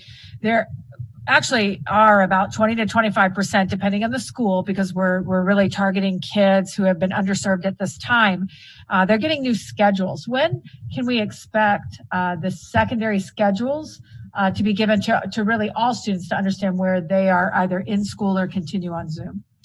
They are involved in that right now, and Dr. Johnson is prepared to talk specifically about the strategies they're using for scheduling. And so, Dr. Johnson, if you're online, would you tackle that one? Specifically, it was just when they will receive their schedules, not necessarily the process. Okay, when? Sure. Through the president to the board, I'm happy to answer that question. The short answer is that student schedules will be finalized by Friday of this week. And students will be able to view them in Student Connection online. So they'll be able to log in and see their new schedule for next semester online. Some schedules are already finished at this time, but definitely everybody's schedules will be finalized by Friday. And they will have the opportunity for some schedule changes the first week in January. Thank you, Dr. Johnson. Really appreciate that. And we will, again, later in this meeting, we're discussing this in more depth. The next item we'd like to share is our mid-year update in FY21 this school year with our equity update. And I'd like our Senior Director of Equity and Compliance to please provide a report. Thank you. To the President, to members of the board and Superintendent, the Office of Equity and Compliance, I just wanted to go over what our work is, our overall bodies of work. And we are one of the conveners of equity in the district. We have key programs like the Minority Leadership Program, Academic Equity Initiative, which you've heard about, and Cultural Competency and Anti-Racism Training. We also do equal opportunity or manage equal employment opportunity. That includes ADA, American with Disabilities Act, Title IX, Title VII, and much more. Interpreter services, and volunteer services. Our foci has been student achievement, community engagement, and staff and hiring. This evening, we'll focus on mainly student achievement, our approach to student achievement, and some of our community engagement. Of late, we've formed a student equity and access work group. And it's a collaborative effort, as much of our work is. It's a collaborative effort to ensure that we are really supporting students who meet the criteria for Title I, our English language learners, are in foster care, our children in transition, Native and migrant education eligible, and special education. What we did was that we came together and we requested, Angelina Fleckenstein has done an amazing job in creating what we call a student report card. What it does is it pulls from standards and report cards along with the criteria of these cross-section of eligibilities, and provides us an outlook on who's attending class via Canvas, what subjects they're doing well in, what subjects they're not doing so well in, as an effort to really scale up program services and to provide student engagement, skill development support. You've heard our report and our update on equal opportunity schools with Bartlett East, Service South, and making sure that we have equity in advanced placement courses and access to them. Recently, our staff and student surveys have been sent, and now we're starting to see the data back. We look forward to going over that data with Equal Opportunity Schools, the agency that has been helping us with this effort this upcoming week. School teams receive an update and they continue to plan or create individual plans to address advanced placement options for their respective schools. Remember, this work starts with 4 schools and will end up with another 4 schools, encompassing all of the grade 8 schools of Anchorage high schools of Anchorage School District. There's also been an equity checklist created. And what it does is it provides, this equity checklist was really created in combination with other school districts. We came together after the onset of COVID to talk about how would we address equity in our school districts, especially during COVID times. How can we start with a baseline of questions so that people can really work on how do we approach equity? How do we approach our students that are at the margins? And this is what we came up with. Who's at the decision-making table? Do the parties reflect the student population and the diversity of roles? This should include lived experience equity. What problems are we trying to solve, for whom, and by when? Does this solution work for the most marginalized and vulnerable student and staff groups? And what are the plans for ongoing data collection, analysis, and publicizing progress results and course corrections during and after the crisis? I should name that some of those school districts included Boston, Atlanta, Austin, Minneapolis, and Reno. Our community engagement efforts, we've heard you loud and clear, and we've taken the feedback, and we have really increased our meetings, MECAC meetings, to 6 times per year. We also created work groups. Now, this was led by the membership of MECAC to really hone in on things that we've been talking about as it relates to equity. So it's addressing equity in ASD policy, community engagement and resources, and community member recruitment to ensure that we have community and family voice at the table. And this concludes my report, barring any questions. Thank you so much. Thank you, Sonia. And I wanted to share that on the slide with the different groups. Can you go back to that slide, please? And just Title I, English language learners, foster care, child in transition, Native and migrant ed, and special education. These are all divisions for which the federal government and state government have authorized different supports. And what we've done with this equity office is convene those, because a lot of times we want to get the supports at the right time to the right kids. And many times we had worked in isolation of each other because each was a separate department, a silo of it in itself. So Sonia's work is pulling those together and understanding as we move into the future, our resources might not be as plentiful in those areas as well. So we want to get it right with the needs that the families and kids need, not what we want to give them for title, what we want to give them for this, but how do we work together in coordination of not only our human resources, but financial resources as well. So this work, as we continue into the future, will not only meet student and family needs, but also look for efficiencies in our system, either where kids are getting things they don't need, and some kids are falling through the cracks and not getting enough of what they need. So thank you for that. And we'll move on to the next topic. It's a very brief budget update from the governor's proposed budget. Jim Anderson. Thank you, Dr. Bishop. So I think everyone probably heard or read about the governor's proposed budget last Friday. It's a $5 billion overall budget proposal, which is the largest in quite some time. And he plans to draw as a baseline for this $4.2 billion from the PFD earnings reserve.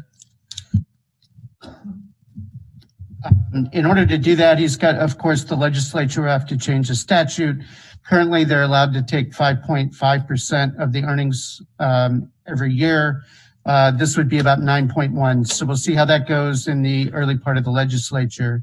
He also included $350 million in GO bonds for infrastructure development and to create jobs across the state. But the actual projects will be clarified sometime during the session if that occurs.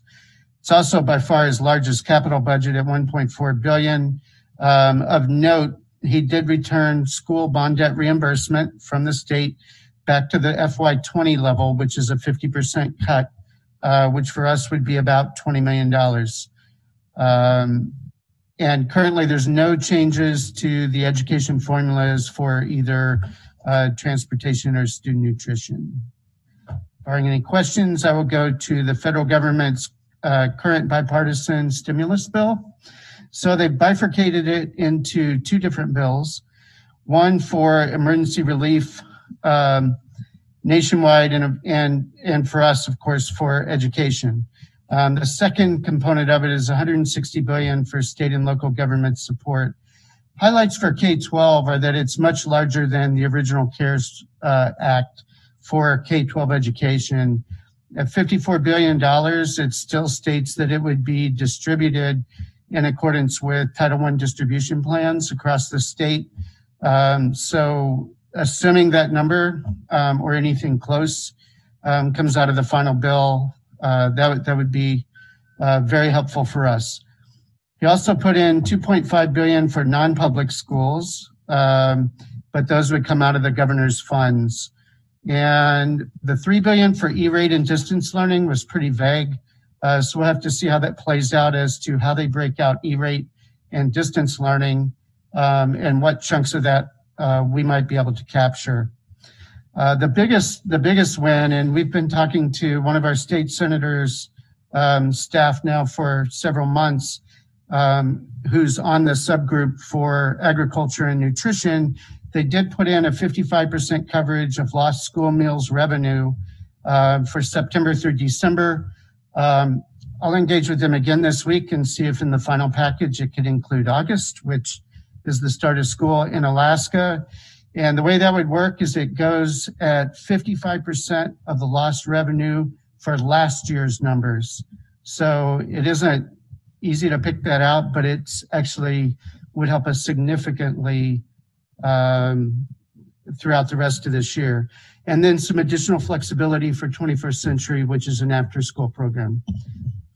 So we'll see how that goes through the next month or two as it gets finalized, and we'll provide another update. Thank you, Mr. Anderson. And Madam President, that concludes the updates. I wanted to be sure that prior to the calendar year ending, I regret it went a little long, but some of these items I wanted to finish out the work thus far. Thank you. All right, and I've got some hands up in the queue. The first one, Member Marcet. So a couple of things, and I know we talked about this last time, but I guess and I know we're doing it 25%, but I don't know. I know it's easier to start the quarter at the start of a quarter, but is it easier for our students to have them wait? So I'm just wondering, can we start that process sooner or not? With through the president to Member Marcet with secondary? Yes. Part of the secondary's work is really around equity. And we understand the students that technically were underserved, that we lost, that were unengaged, that failed is significant, about a quarter of our population. Understanding the vast courses and the differences in the kids and the needs, if we brought everyone back and just continued on, we could, perhaps finish the year, but we do not foresee a way to have that much input in the summer to catch the kids up. Mm-hmm. And so what we've decided through the School Start Task Force and Dr. Stock can add more is to schedule the kids who are underserved this first semester. We understand that the other 75% upwards of 80%, depending on the number in the school, don't necessarily like online learning, but they are learning and they are progressing. And so to meet the equity of outcomes by the end of the year, we are literally putting additional resources on those who have fallen behind, keeping the ones that are learning there until the fourth quarter before we bring everyone back. If we had just a slower phased in, it wouldn't necessarily work. And again, the kids who are the 25 are being rescheduled all day. Mm-hmm. So they are teachers all day long. They're having small class sizes, which means other teachers have larger. To bring them back in the middle, it would be difficult. And so it's truly a matter of trying to meet student needs with the resources we have. And so it was a choice to be made. And they chose to really impact those students who we've lost touch with and who have failed this first semester. I'm hearing more and more about students partying in hotel rooms and just some poor decision making. And, I don't blame it on us being closed, but, the pandemic and just not having that. So, I still worry about, the mental health of our students. And as most of us know, after the holidays, that's usually when most people, face depression after the buildup of the holidays. So, I hear you, understand what you're saying, but I'm still concerned for those students out there that are maybe not struggling academically, but are struggling. And through the president to Member Marcetta, another part of the work after we get the academics down, Dr. Johnson is also working with the principals to have a day that, clubs begin to meet at school again, that those different activities or study halls can take place as well for those that aren't scheduled all day, that there would be other opportunities. And then just one other quick thing. Did you see the governor's emergency that just came out effective midnight, I think, of the 16th through January 16th? I was trying to read through it quickly. It doesn't say anything about schools, so I don't think there's anything that would preclude us from opening up, but I just saw it posted. So we want to make sure we look at that. Thank you. I hadn't seen it yet. Okay. We'll take a look. Next up in the queue, Member Donnelly. I had a quick question about the students. What grades would the students, the underserved students, come from? And when are those grades going to start? In other words, are they going to be for all the middle schoolers and high schoolers? And if so, when are they actually going to start? Through the president to Mr. Donnelly, they will start January 19th. They will have alternative schedules, different schedules than everyone else. So approximately that 20 to 25% of students are going to be physically present. Their schedules will be physically present in schools. So it's a partial opening for middle and high schools. And how is the underserved category going to be determined? Through the president, I'd like to call Dr. Johnson and pull her up, and she can share how the selection was made. We did place this, I believe, in the Board Connect last week. Sure. Thank you, Dr. Bishop. Through the president to Member Donnelly, to answer your question about how students are selected, we are prioritizing students based on their grades for first and second quarter. We are also prioritizing it based on special education, ELL, Indian education, and some of our groups that traditionally struggle with learning, so that we can provide them additional supports.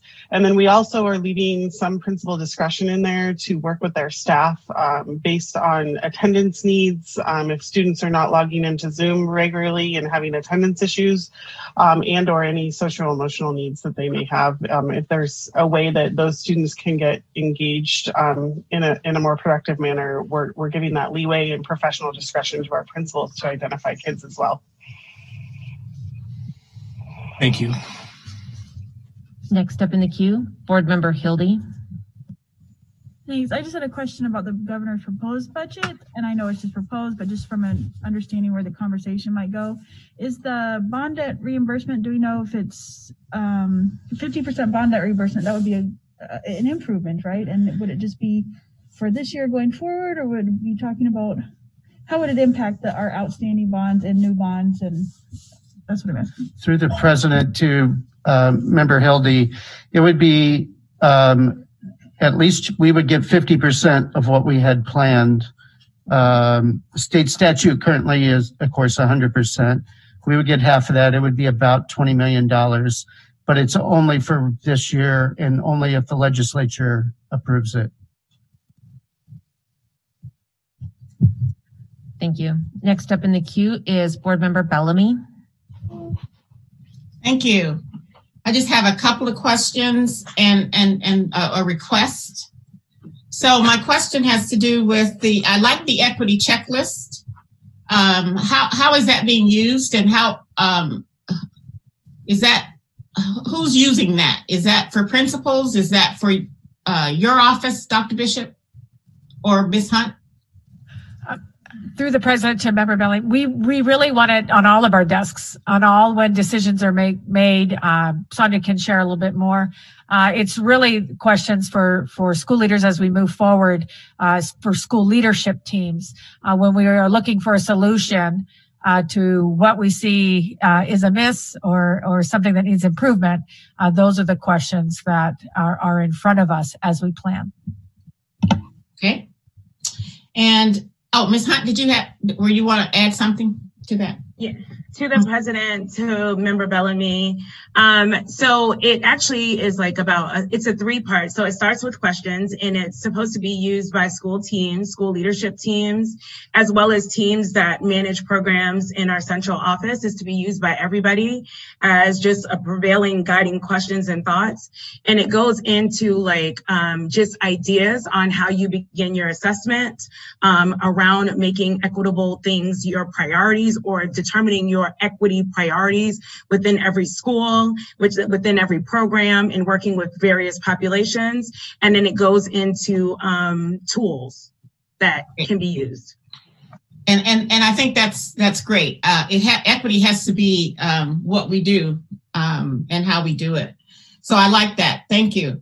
And then I know MECAC, you said it increased to 6 times a year. So, but I don't think we've ever gotten a report from MECAC unless I missed it.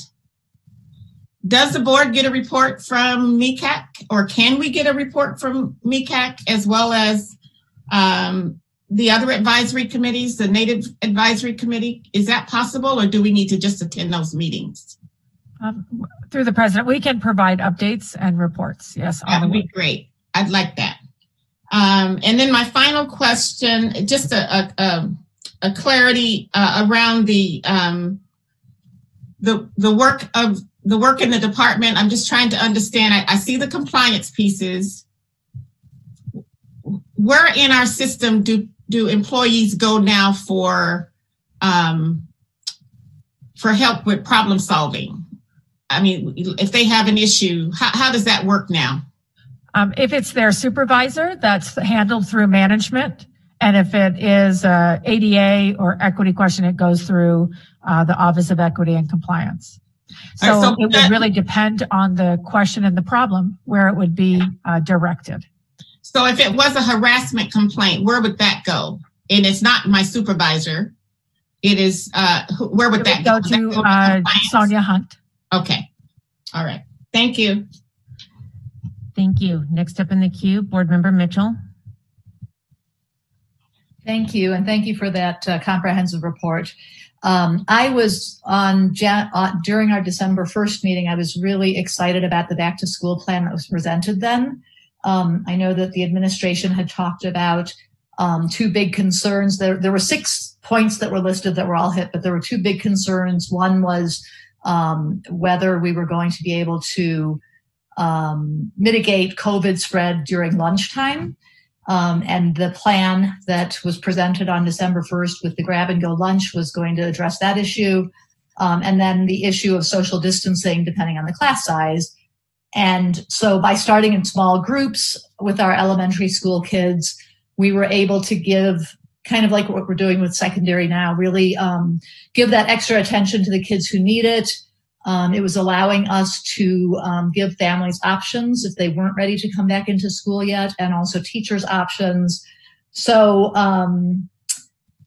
I am just a little concerned. I know that we have, we heard in testimony in terms of language immersion, families aren't ready to come back to school, what their options might be. But I guess my question is, we've heard a couple of schools have come up with some really innovative ideas, and they had planned to do this in November when we were talking about going back on November 16th to give their families options of being able to continue Zoom versus going back to in-person school, if they could make their resources work that way. So I guess I'm wondering we know that there are a lot of families that don't feel comfortable coming back to the classroom, but they aren't ready to do ASD virtual.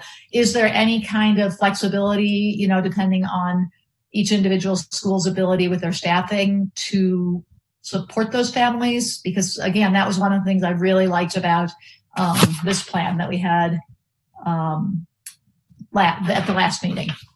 Through the president to Member Mitchell, we will share the choices that parents have for immersion, as well as choosing to come back or not, and we'll publish that in the Board Connect, as well as really continue to perhaps put additional Q&As on our website with that. Thank you. Next up in the queue, Board Member Hildy. Thanks. Just a little point of clarification. I appreciate MECAC did an awesome report a few years ago in Native Advisory Committee, but those are superintendent committees, not board committees, so they don't report to the board. But if at some point, so just as a point of clarification. And then I just wanted to touch on immersion a little bit. I've heard it come up, certainly that's something my family is very passionate about. My kids haven't been in language immersion since before spring break. That's not a reflection of the amazing work their teachers have done, but immersion is a very different thing than language instruction. So there is no language immersion happening. That can only happen in-person instruction for extended periods of the day. So that's also a choice factor in how we do that. Excellent language instruction happening across our district, really innovative and passionate work happening, but it is not immersion.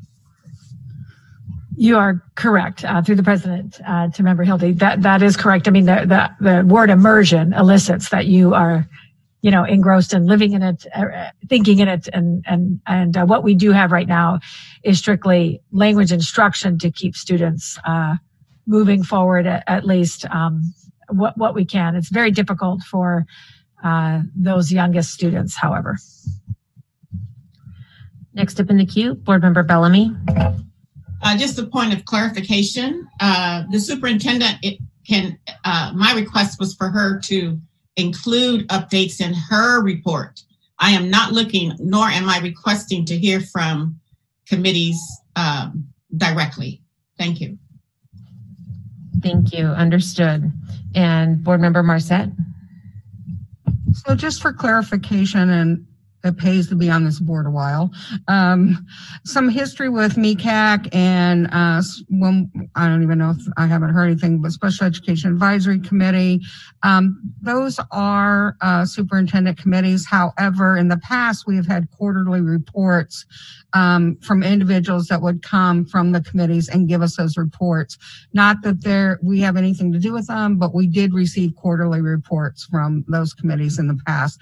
I don't know why that stopped, but it would certainly be nice to either hear from them again, which I think is great, or in Dr. Bishop's report. The other thing is I did have a better chance to look at this declaration of public health disaster emergency. The only thing I see in here that's of concern, that I'm concerned, is health orders are being issued with this declaration to minimize impact of the virus statewide and continue effective healthcare treatment of Alaskans. So I don't know if there's going to be other mandates that come out now that will pertain to closures or that sort of thing. So I'll be really interested, Dr. Bishop, to see what you find out. Thank you. At this time, I'm not seeing any other hands up in the queue. We will have the opportunity to talk about schools restart in the task force update if anybody so desires to pull it off of the non-action items under that agenda item later. Next up is our consent agenda, and Member Bellamy. Hey. All right. I move to approve the consent agenda consisting of memorandum 060 personnel report, work session minutes from October 1st, executive minutes from our executive session, our regular session, as well as a work session on October 6th, and our executive session minutes from October 20th.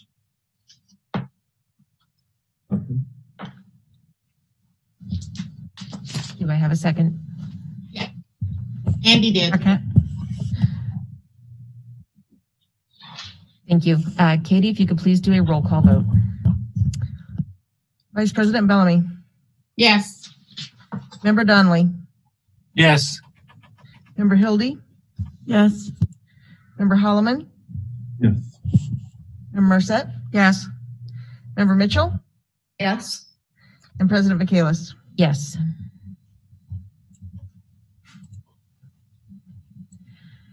And the consent agenda passes with 7 yeas and 0 nays. Next up, we have our action items. However, I would like to take a 5-minute comfort break and wiggle break and return back at 8:24. We'll be right back.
All right, it is 8:24. We are going to get back to business. Board members, for those online, if you can turn your cameras back on so I can see your smiling faces, that would be awesome. All right, so next up on our agenda is action items. And the first item, which we added at the beginning of our meeting when we amended the agenda, is the uncontested student hearing. Margot, if you would please. I move to reinstate the student associated with ASD incident number 1244119 as discussed in executive session. Do I have a second? Second. Thank you. Katie, if you could please do a roll call vote. Member Mitchell. Yes. Member Donnelly. Yes. Member Hildy. Yes. Vice President Bellamy. Yes. Member Holloman. Yes. Member Marset. Yes. President Michaelis. Yes.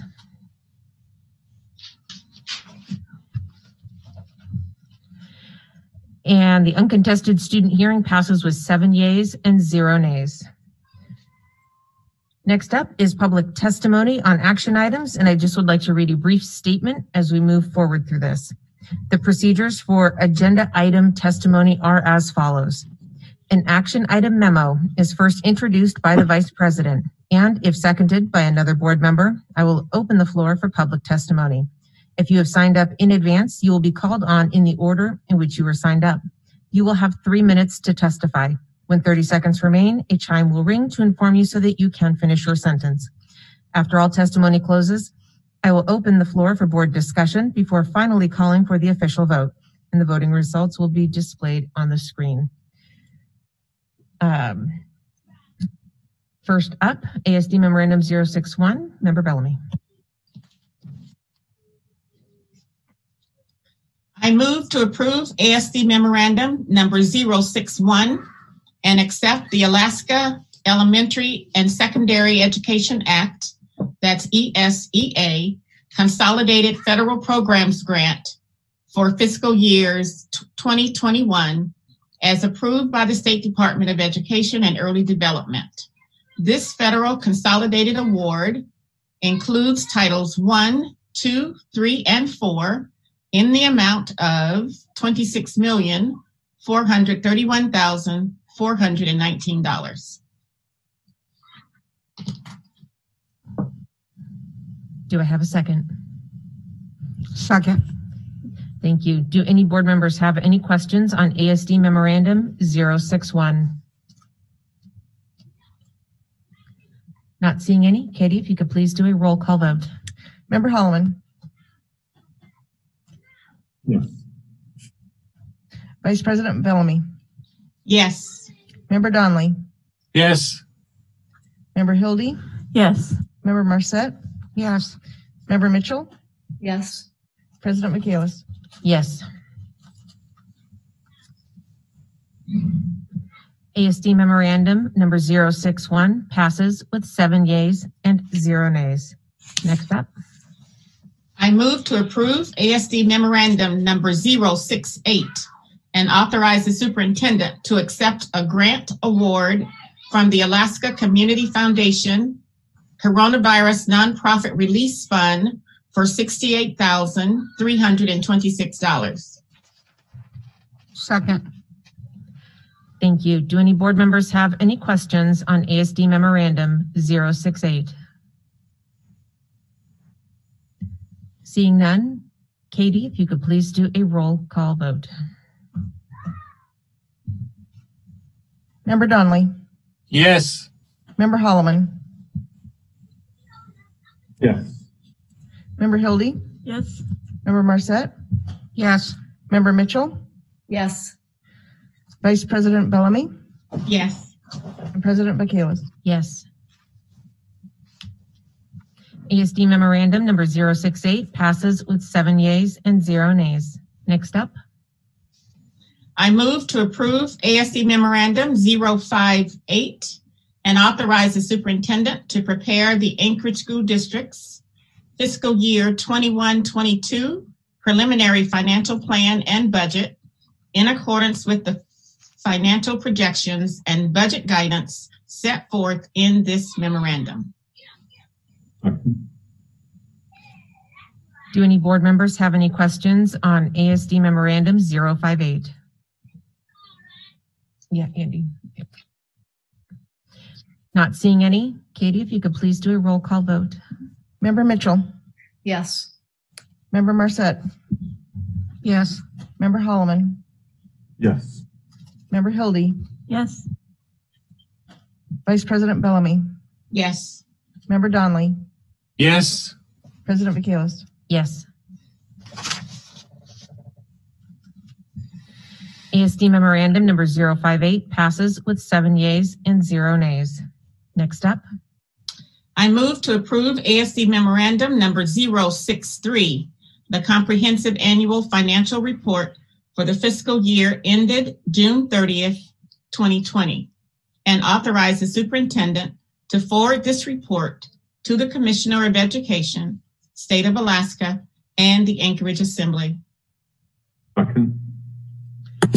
Thank you. Do any board members have any questions on ASD Memorandum 063? Not seeing any. Katie, if you could please do a roll call vote. Member Donnelly? Yes. Member Mitchell?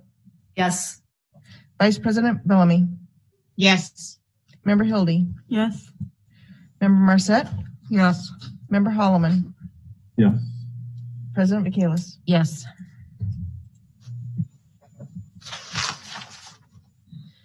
ASD Memorandum number 063 passes with 7 yeas and 0 nays. Next up. I move to approve ASD Memorandum number 066, the Anchorage School Board Goals and Guardrails outlined in this memorandum. Second. Thank you. I have 3 people listed for public testimony on this item. The first one is Speaker Danielle Kemp. Danielle, are you with us tonight?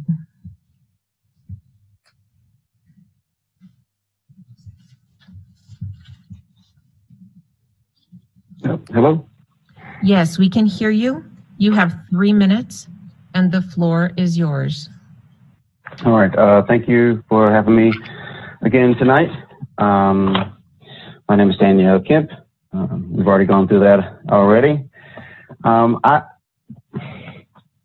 like what the goals and guardrails are trying to do.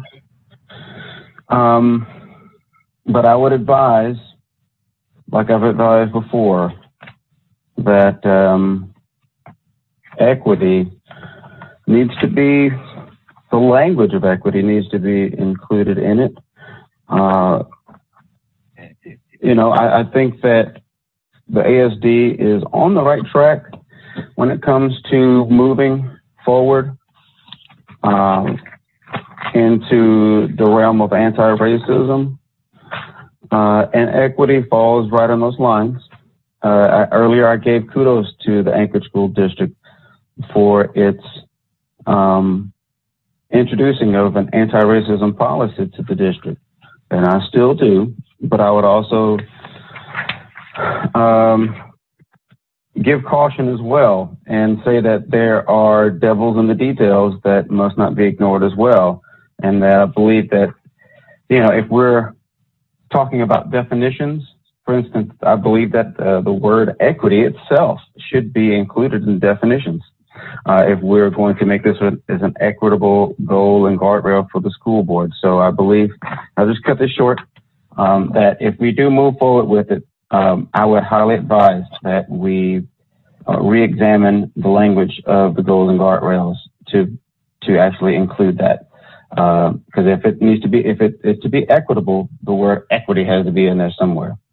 All right. Thank you for your time. Thank you. Next speaker is going to be Mary Richards. Mary, are you with us tonight? I think so. Can you hear me all right? We sure can. You have 3 minutes and the floor is yours. Awesome. Last week, through generous support from our union and my school, I was able to attend the Learning Forward Conference via Zoom.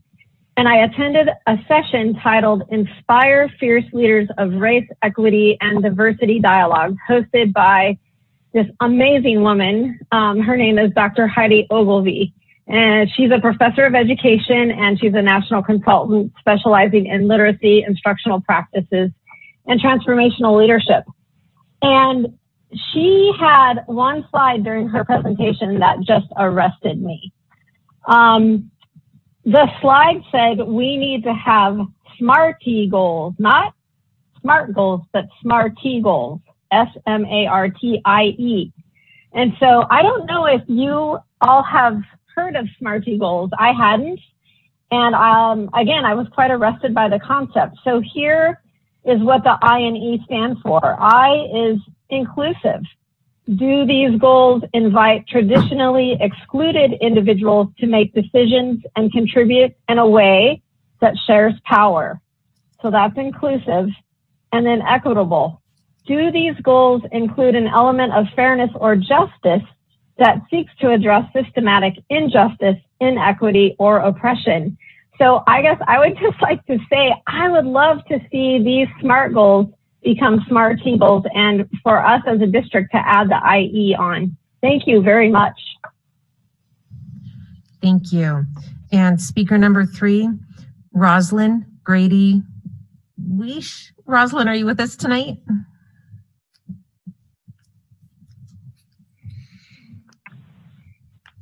Hi, I'm here. We can hear you. You have 3 minutes and the floor is yours. Thank you. I just wanted to make mention the same thing as Danielle Kemp, provide equity in the knowledge. And I'll also take in charge that when you speak on those kids, I want you to remember that they are our kids. And not to have sympathy for us, just give them the same education and expectations as all the kids receive, from Southside to Girdwood to Eagle River, because they deserve the best. Thank you. Thank you. Those were the only 3 speakers I had for ASD Memorandum 066. At this time, I'd like to open it up for any board member comments or questions on this memorandum.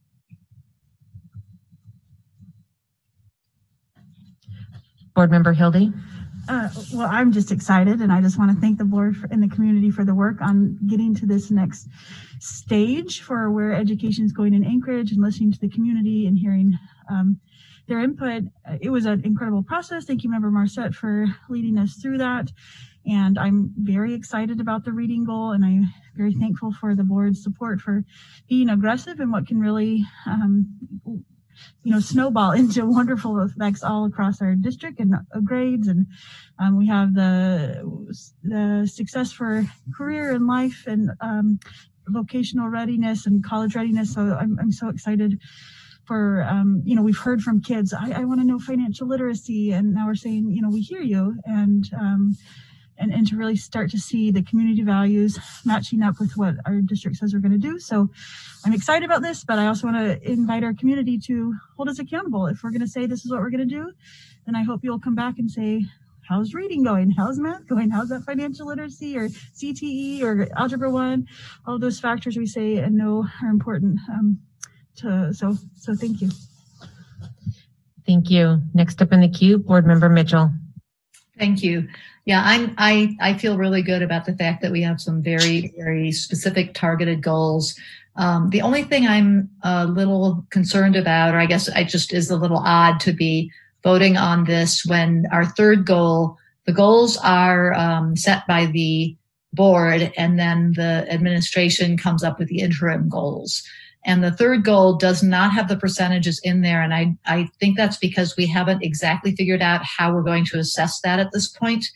But it does feel a little bit odd to me to be voting on this when we don't have those numbers filled in. So I just wanted to find out, how we're going to finalize what the numbers are for this board goal that then will guide the development of the interim goals. Dr. Bishop? Yeah, thank you. If the board wants to give a suggestion about the increment of increase, what we are doing is really looking for the least common denominator of courses and inputs that kids and what their achievements will be that they have to earn. And studying that, we added a year because this year with the quarter system and everything, getting that baseline was difficult. I think if the board shares an increment for which they would like to see growth, we will include that. But it was the finding the base with the courses, and what we believe is probably one that we'll base it on is a financial literacy, understanding how many students receive that, because the others they're greater than that, and that would begin our base. And can I follow up on that? Yes. And that financial literacy course doesn't exist yet. We're going to be creating that. Is that correct? Through the president to Member Mitchell, we do have a financial literacy class. It isn't ubiquitous, but we would want to review it at our curriculum group, our curriculum council group. Okay. Well, I hate to throw this wrench into this now. I should have asked this question a few weeks ago, but I don't know, other board members, do we want to say something like we want to double the percentage of students who are life, college and or career ready, or do we want to just leave it blank and say that's a TBD? I'm not sure. I mean, it's kind of an unfinished document, and that's the only piece that's concerning me about voting on this at this point in time. Unless you have a specific motion to put in there, we can listen to maybe some other board members' comments and feedback and see, where to go. Unless you had a specific amendment right at this moment. I'd be happy to just hear other people's feedback. Do we have to have a motion in order to do that, or can we? At some point, we'll want a motion if we're going to materially change this, but we can have further discussion here as a board right now. Okay. Okay. If we want 100%, we could take the 5 years and increment it at 20% a year to reach 5% by the year 2026. And then that way it covers the final goal of 100%. Do we think that's realistic? All right. Well, that is certainly one option on the table. Next up in the queue is Board Member Bellamy. Yes, thank you. I did. My understanding is that we were going to, or the administration was going to provide those metrics because they just didn't exist. So I can go either way. I can leave it, or if you need to have it finished tonight, we can put numbers in there tonight. I would like to just speak a little bit about our goals and guardrails. I think we worked really hard on them. I think that it took us, it switched our thinking quite a bit in terms of not just having goals, but having guardrails. And if we're, and I think once we have a definition of equity, I think, which won't come until hopefully next month. I think, it will be real clear as to how our goals and guardrails are steeped actually in equity. We are closing the achievement gap in reading and math. That is intentional. Equity, again, for me, it's what we're doing. It's not we can call it anything, but what is the work about? We're providing access to all of our kids in career and college readiness. All means all. We don't get to choose some and not others. We get to notice the disparity between our Black and brown kids. Yes, because that's why the work is required, is because there is that disparity. So there are disproportionate, whether we're looking at achievement, graduation, in this document, and for the next 5 years, we're going to focus on our reading, our math, looking really closely at the disparities in performance. And race is one of those disparities. We are not, a guardrail requires that we look at who is attending our alternative schools as well as our charter schools and try to and make them more accessible to all kids. And when we look, we will see that it is not very, we already know that the attendance at those schools are not very diverse. But it requires us, this gives the superintendent the lens she needs so that she can put some things in place to address that. So we are eliminating barriers with our goals and guardrails, and we are noticing not just where our kids are attending and how they are doing. We're looking at those disparate impacts. And when it comes to staffing, we are looking at who we're hiring to teach our kids. So I really just wanted to make sure that it's understood that these goals have equity at their core in terms of the work. So it's more than a word, and it's more than just a, I don't know, it's really serious. So I'm really pleased, and I will be voting for the document for our goals and guardrails. Thank you. Next up in the queue, Member Marset. So a couple of things. One, my understanding when we put this goal number 3 in there was that because we didn't have a baseline, that would be something that we could develop. If we want to go with Dr. Bishop's recommendation, that's fine too. But I think it's hard to quantify something when you don't have a baseline. And I think that first year is something we were going to develop.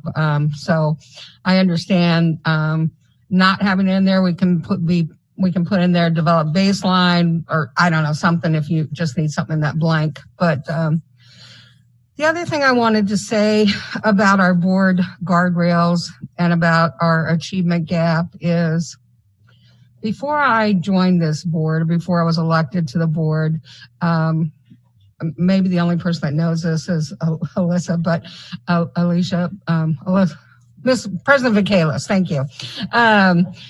I used to probably testify almost on a regular basis, and I testified on the achievement gap. I testified on suspensions, just a real advocate for children. And I can tell you that, I mean, that's 5 years that ago that I testified here, almost every school board meeting with passion and conviction. And this is momentous in what we're trying to do. I mean, we have never put forth the board goals and guardrails were developed before many of us came on this board.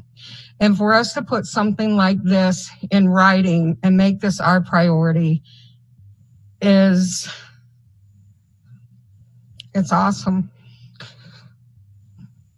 It really, sorry, I get emotional. It talks about we're really focusing on our kids, all of our kids, and those that have struggled and how we're going to get them to where they need to be. And if you look at the interim, the board guardrails and the interim guardrails in there, I mean, there's going to be things that we're going to measure, that we are going to be held accountable for, that there is going to be progress because we are measuring it. We are looking for outputs, and we have never ever done this before. And this is so inspirational and so moving. Do we have more to go? Of course we do. I mean, you can never be, there's always struggles and there's always more you can do. But I can tell you as a board member on this board and seeing what I'm seeing today, and for all the testimony that I gave 5 years ago, this is awesome. Thank you. Next up in the queue is Board Member Donley.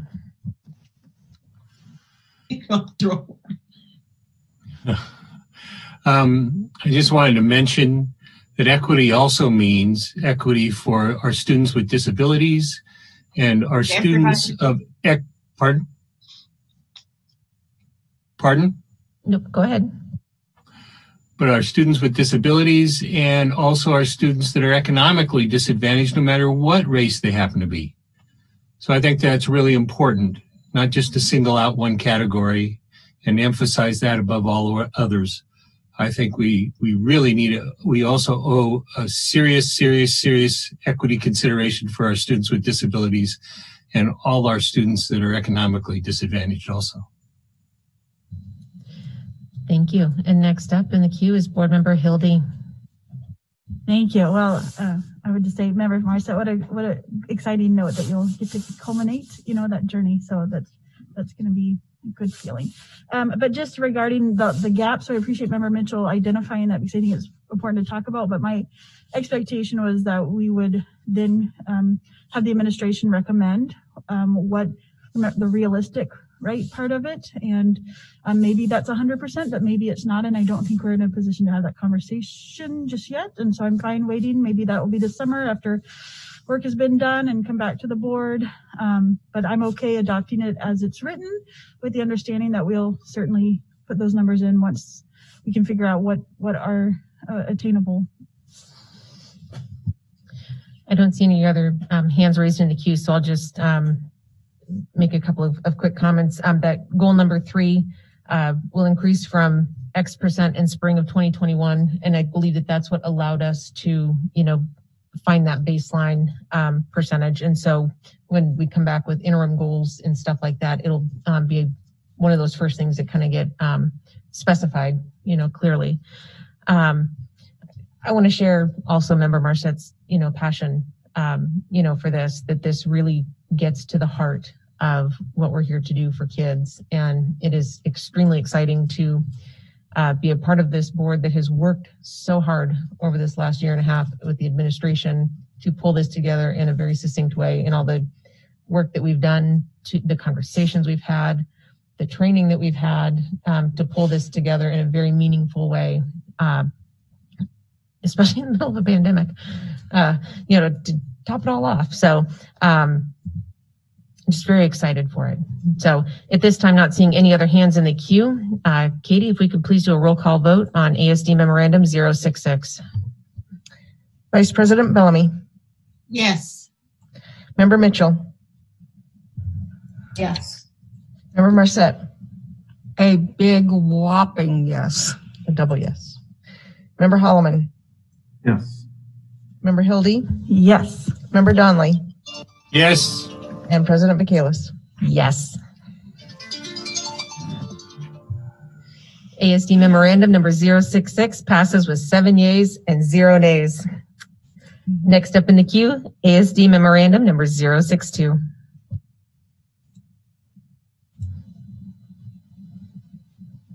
Margot, I think you're on mute. I'm sorry. I move to approve ASD Memorandum number 062 and direct the superintendent that through the remainder of the 2021 school year, the district may not cancel reopening plans if inequitable public health guidance disproportionately impacts Anchorage's public school children. Do I have a second? Second. Thank you. I do have speakers for public testimony. Speaker number 1, Daniel Kemp. Daniel, are you with us tonight?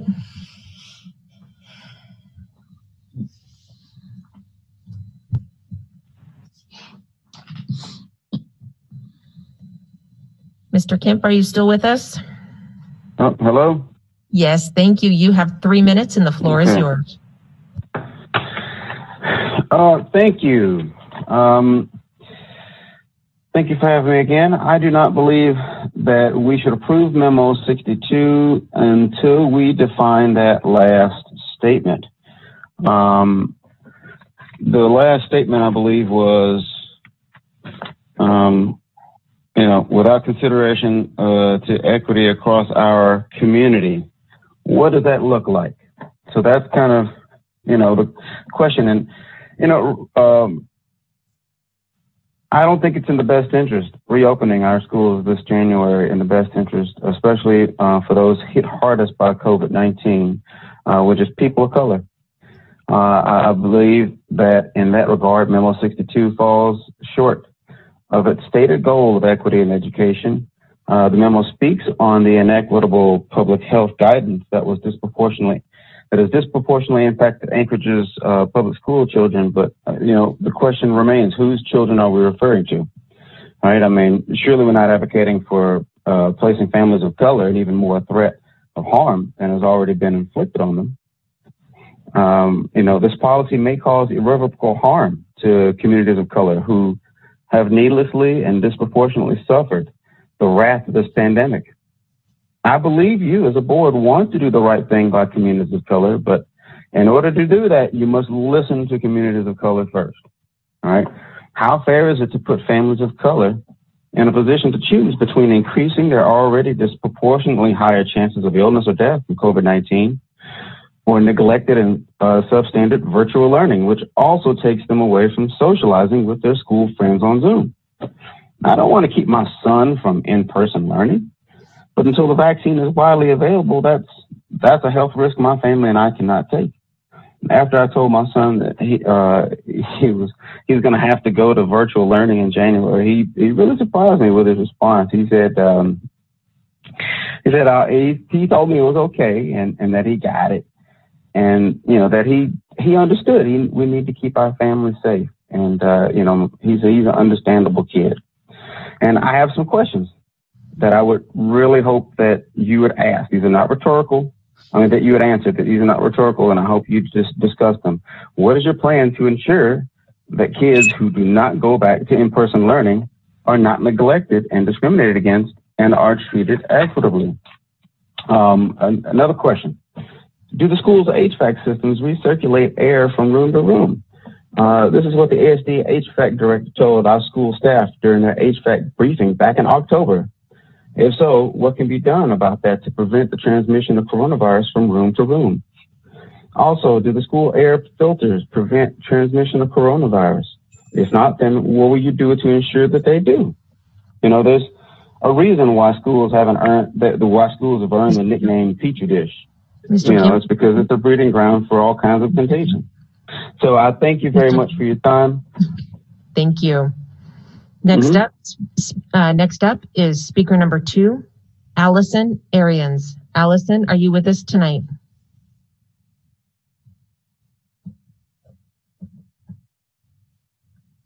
If you can hear us, it is *6 to unmute. Hi, this is Allison. Can you hear me? We can sure hear you. You have 3 minutes and the floor is yours. Great, thank you. I strongly object to Memorandum 62, and for all the reasons we heard earlier this evening and also a month ago during the school board meeting at which this proposal was introduced, I urge the board not to approve it. While I understand the intent is to provide equity to students who are already unfairly bearing more negative impacts from the pandemic than they should, such a decision may not only further jeopardize students' long-term chances for success, but as we heard earlier today, could even prove to be fatal to students or a family member. From what is known about COVID-19's effects so far, it's my understanding that the very groups who are already most prone to suffering from educational inequities may be most at risk for serious health problems if infected. Some of these families don't have health insurance or easy access to medical care. I absolutely believe that more needs to be done to ensure that all students are receiving the best possible options for education during the pandemic, but these options cannot be at the risk of their physical safety or that of the educators serving them. I don't understand why the school board would want to tie the superintendent's hands or their own hands by setting back to school goals in stone. For example, the email ASD families received today stated that on March 15th, at the beginning of the fourth quarter, middle and high school students will return to in-person school. Does the board feel that a decision about the date of secondary students returning to in-person class should be made 3 months out before we have even seen the results of what the K through 2 students in-person school return looks like? That's what this memorandum is proposing. In light of Anchorage's current high-risk status and no sign of when rates may decrease, it would be recklessly premature to set a binding date for a return to in-person learning at this time. That's not to say that ASD should not be working toward a return to the classroom setting, especially for younger elementary students. I also recognize that it's disruptive to set a potential return date and then have to postpone again. However, safety must be first, and the public must understand that no one has a crystal ball. I encourage ASD to continue finding creative ways to serve all portions of our student population by continuing to expand special programs within our schools and working toward a safe and gradual reentry. Please let science and data guide you in sound decision making. Share your reasoning with the public and remain strong in the face of these most difficult challenges. Thank you. Thank you. I do not see speaker number 3. I will watch for this person to show up in the queue if they do call in. The next person up, speaker number 4, Mary Richards. Mary, are you with us tonight? Hi, yes, back again. Thank you very much. You can hear me okay, correct? Yes, ma'am. You have 3 minutes and the floor is yours. Thank you so much. I'm looking in particular at the sentence that reads, the new threat matrix adopted and currently in use by the Anchorage School District is vastly superior to the matrix initially adopted in March 2020. I still would contend that the new matrix really has never been defined. I would like district leadership still to be more transparent about what this new threat matrix is.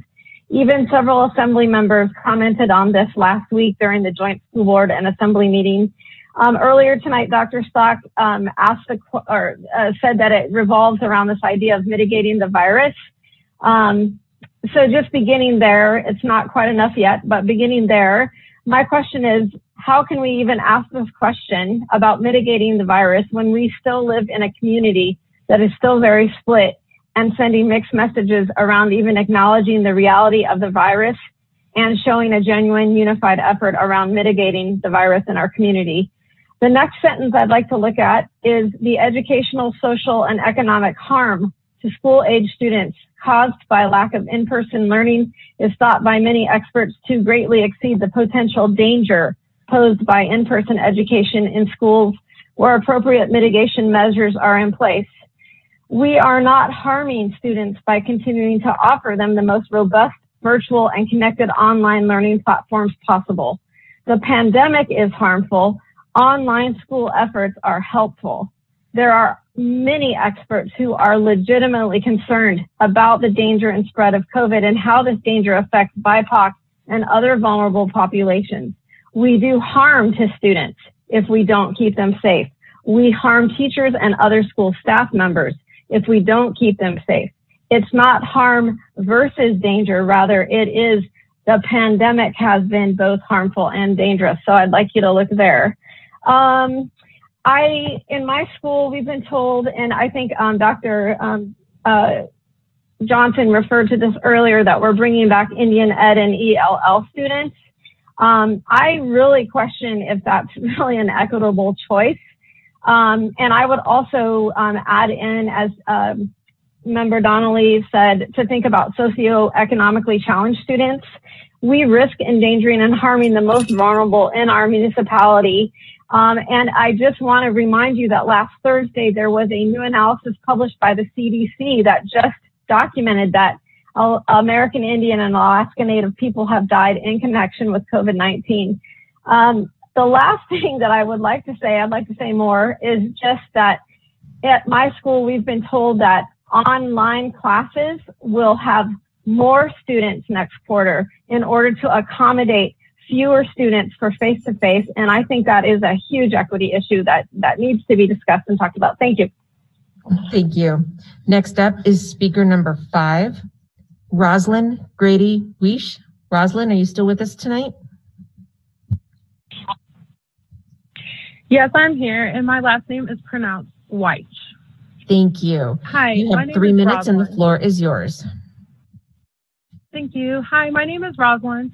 I am a mother of 5 beautiful Black children, an employee at a Title I school, a great-granddaughter to a 100-year-old Black woman with an uncle and brother who has diabetes and a mom who has diabetes who already had COVID. I wasn't able to see my mom face-to-face and only could talk to her on FaceTime or Zoom. And not knowing if she would live or die is unexplainable and something I pray no one has to experience, as well as losing my great-grandfather to COVID. COVID is very real and nothing to play about. I am located at a Title I school that is open to all situations. Families that are doubled up, members that are homeless, as well as working members that are exposed to the public, which are exposing our children. Children may get sick at home and bring it to school, then affecting those who are supporting them at school, unbeknownst to the children's situations or coworkers who may be asymptomatic and can infect those they love. My only option is to quit or worse. I ask that we stay online instead focus on how to get on how to support teachers and students in online learning, instead of focusing on how to get into buildings. Focus on the good that online learning is providing and doing for these students. Because if and when we do get into buildings, are we going to be ready to service those children who haven't been coming at all? Let's focus on the now and supporting longstanding and new teachers in online learning and setting the same learning standards across the district. Another issue is communication. We are hiding behind FERPA and HIPAA when it comes to alerting those that may have come in contact with a student or employee possibly infected. Contact tracing should start immediately once children have been taken out of the class. Families should be notified of possible COVID contacts so that those families have the opportunity to quarantine, watch for symptoms, and not be conned into thinking that their child got sick at home when they got sick at school. All I hear is a vaccine that isn't required, but are we ready for the learning environment that considers corona?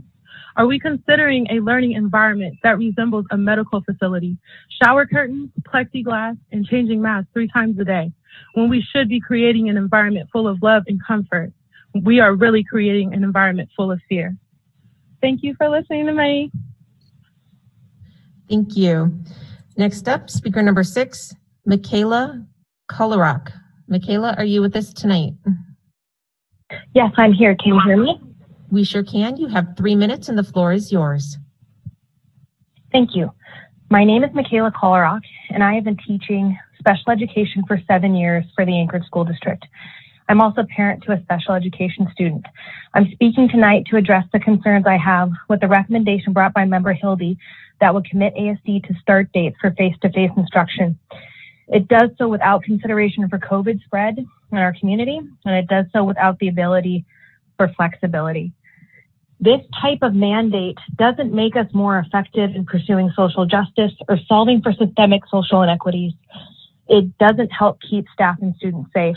What it does do is it makes us a reckless community partner at a time when our hospitals and medical professionals are begging for thoughtfulness and flexibility.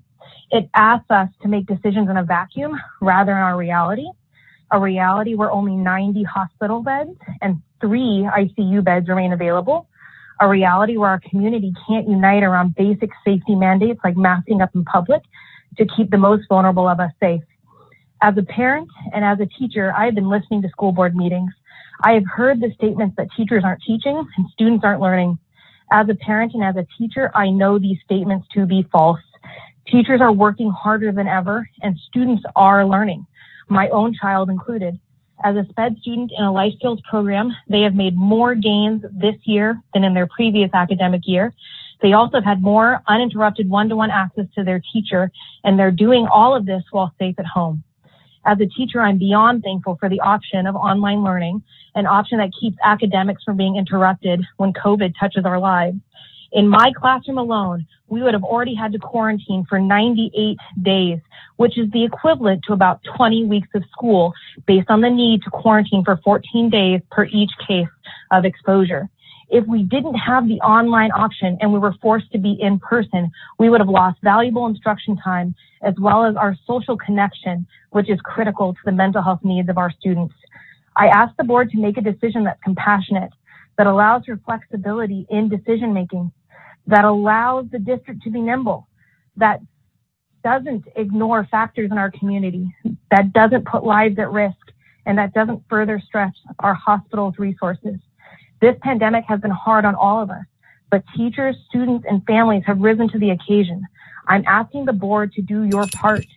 Please rise to the occasion. Please make a decision that helps keeps us safe, keeps hospital beds available for those who need them, a decision that lets us make choices based on safety and science, not on politics.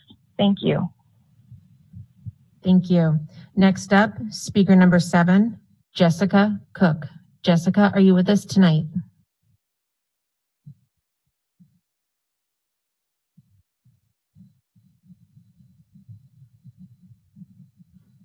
If you can hear us, it is *6 to unmute.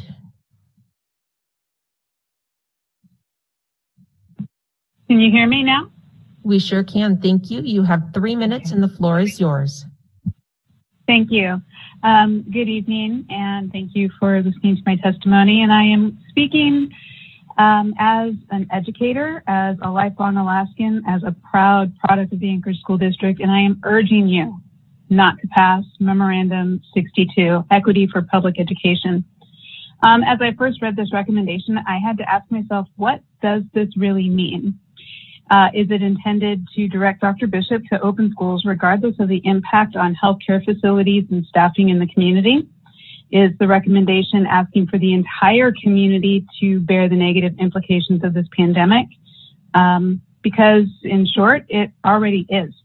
Businesses have shuttered their windows, families have lost income, general mental well-being is lower already in these dark winter Alaskan months, and it is going down. In fact, the entire world is bearing these adverse effects of the pandemic. Officials have tried asking nicely even, for community members to recognize that each of us plays a critical role in reducing the spread of COVID. If that worked, we wouldn't have days on end with triple digit, over 900 one day last year of new cases announced last week, sorry. Is this recommendation implying that because children don't exhibit as many symptoms that they must not spread the disease either? Because that is illogical thinking. As with all infectious diseases, COVID is an equal opportunity infectious disease. Some people are just more susceptible to those extreme symptoms, but it is carried and transmitted by any who have it, whether they are symptomatic or asymptomatic. That said, there is no equity in or for public education. Pre-K through second grade students go back and have social interaction. Teachers can teach in person, and that's awesome. Grades 3 through 6 will be next, but middle school and high school have to wait to return until the final quarter. If safety measures are available to protect the youngest students, then certainly they can be made available to protect all students. That would be equitable, wouldn't it? As a sixth grade elementary classroom teacher, I assure you there is no equity between my students and those sixth grade students in middle school. Our most impoverished socioeconomic areas have no equity with the upper echelon of the community. So what equity exactly is this recommendation referring to? This virus is too new to have acquired a vast body of published research regarding the long-term health impacts on children who have contracted it, even those who are asymptomatic. But experts from the Mayo Clinic, research done at Dutch hospitals, other studies throughout the world do know there are long-term effects, and I can give you those study citations if you would like. There is hope for equity, though. Unfortunately, it doesn't come wrapped up in a tidy classroom, but it'll arrive here Saturday morning. Several companies are manufacturing vaccines, and the dissemination of vaccines is coming. Please, I urge you to wait until our staff and students can be vaccinated before opening. Yes. I'm sorry, your time is up. Oh, I'm sorry. Thank you. And our last speaker, speaker number 8, Annie Massey. Annie, are you with us tonight?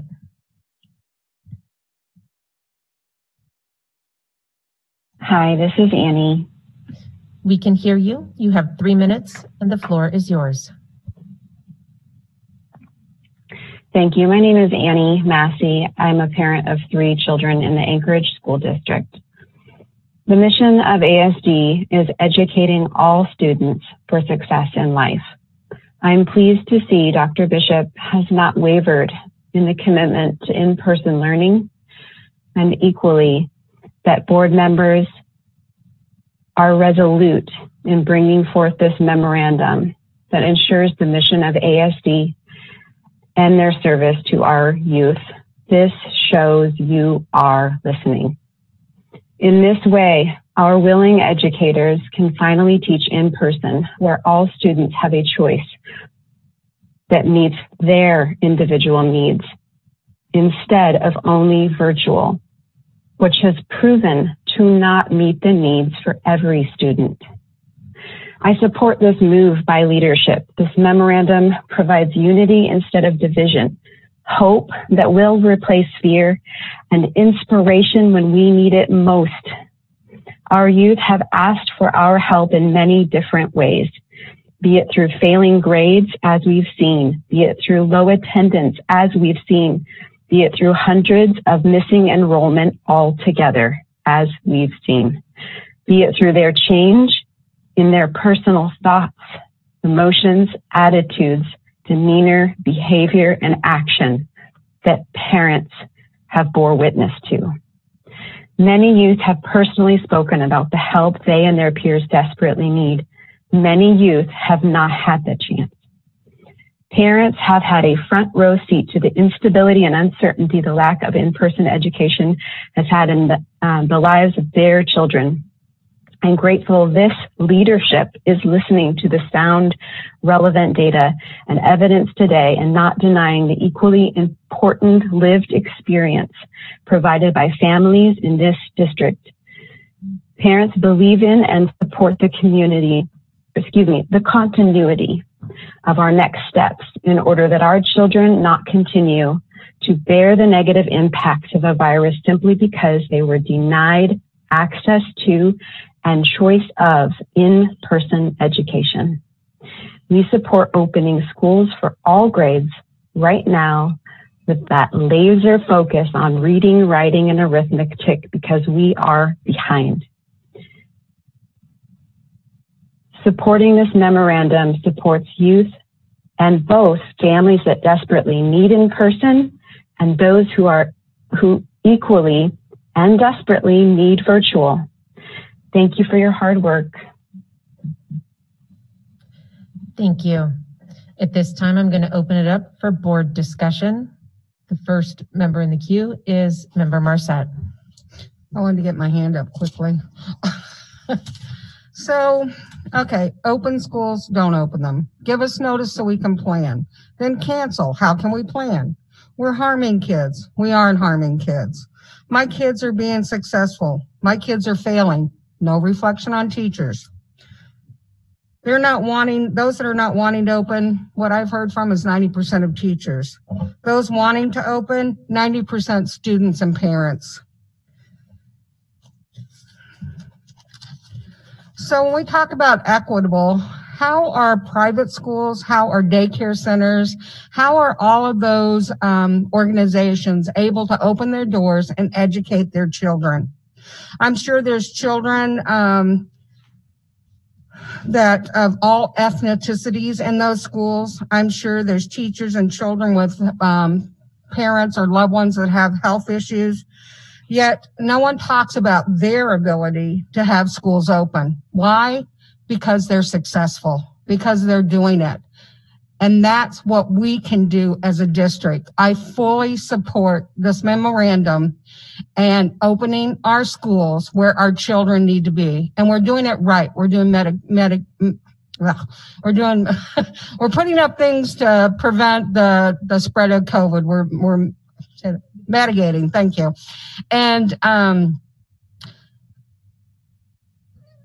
And everything you look at nationally, it is a safe place for our kids to be. We are providing options and we are harming our kids, not just now, but in the long run also. There's already national studies out there how that's going to impact children in their education and what group of children during a specific time is going to really suffer from this. So I am all for, I think our kids need to be back in school. That's where they need to be. We can do it safely. And I will be supporting this resolution or this memo. And I want Dr. Bishop to open schools. I want our schools to be open. And I don't want us to change our plan. I want our plan to move forward. That's what we need to do. Are there any other board members with comments or questions on ASD Memorandum 062?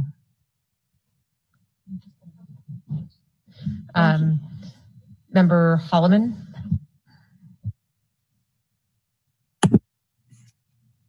I do think having all our students back in school is what all of us want. There's never been any question about that.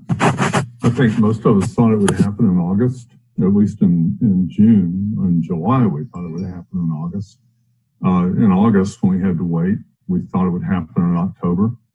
When it couldn't do it in October, I think a lot of us thought it would happen in November. We had no idea how bad November was going to be. The numbers that were used as like outside numbers to kind of frighten us about November turned out to be underestimates of how bad it was going to be. We're being told right now it may get worse before it gets better. We really don't know. It may not. It may subside over Christmas break. People may start to change their behaviors because we are experiencing a really bad time right now. There's just a lot of uncertainty about it. But regardless, yes, we all have the same goal of getting all kids back in school. And that's why we keep making these plans. And as we make these plans, they are a lot of work. People do devote effort to them. They begin to rely on them. They've been canceled, not lightly at all, but because the conditions in the community changed, and they changed beyond what we could foresee at the time we had to make a plan into the future. I don't have too much objection to the superintendent's plan. I think so many aspects of it make sense. One of the things she noted that I think is real important is we're going to start back very gradually in January and be able to learn from that. Learning doesn't mean anything if you don't change your action in response to what you learn. So if we actually adopt this, then we're saying it doesn't matter what we learn in January. We're going to do what we're planning to do in February and March anyway. That's intentionally trying not to learn. That is the opposite of what an educational organization should be setting out to do. We have to watch. We have to be aware. It is inequitable. The way this has come down has hit some people so hard, and it has not dramatically affected other people in the community at all. Unfortunately, the district has had to respond to what was safe from the very beginning when we canceled district-related travel. That didn't really affect most of our students. It affected a small percentage. The ones that affected it affected really harshly. No one talked about equity in that particular time. There wasn't really anything we could do about it. The people that had made the effort or had the resources to travel and do marvelous things had beautiful trips taken away from them. They had their plans disrupted at the last minute. I thought it was a smart thing to do then. I still think that looking backwards. I think the delay in returning to school after spring break was smart. I think it was probably what helped keep numbers in Anchorage low and make us generally one of the safer places in the country to be well and into the summer. We're still one of the safer places to be in the country when you look at what else is going on around you. And it's not for no reason.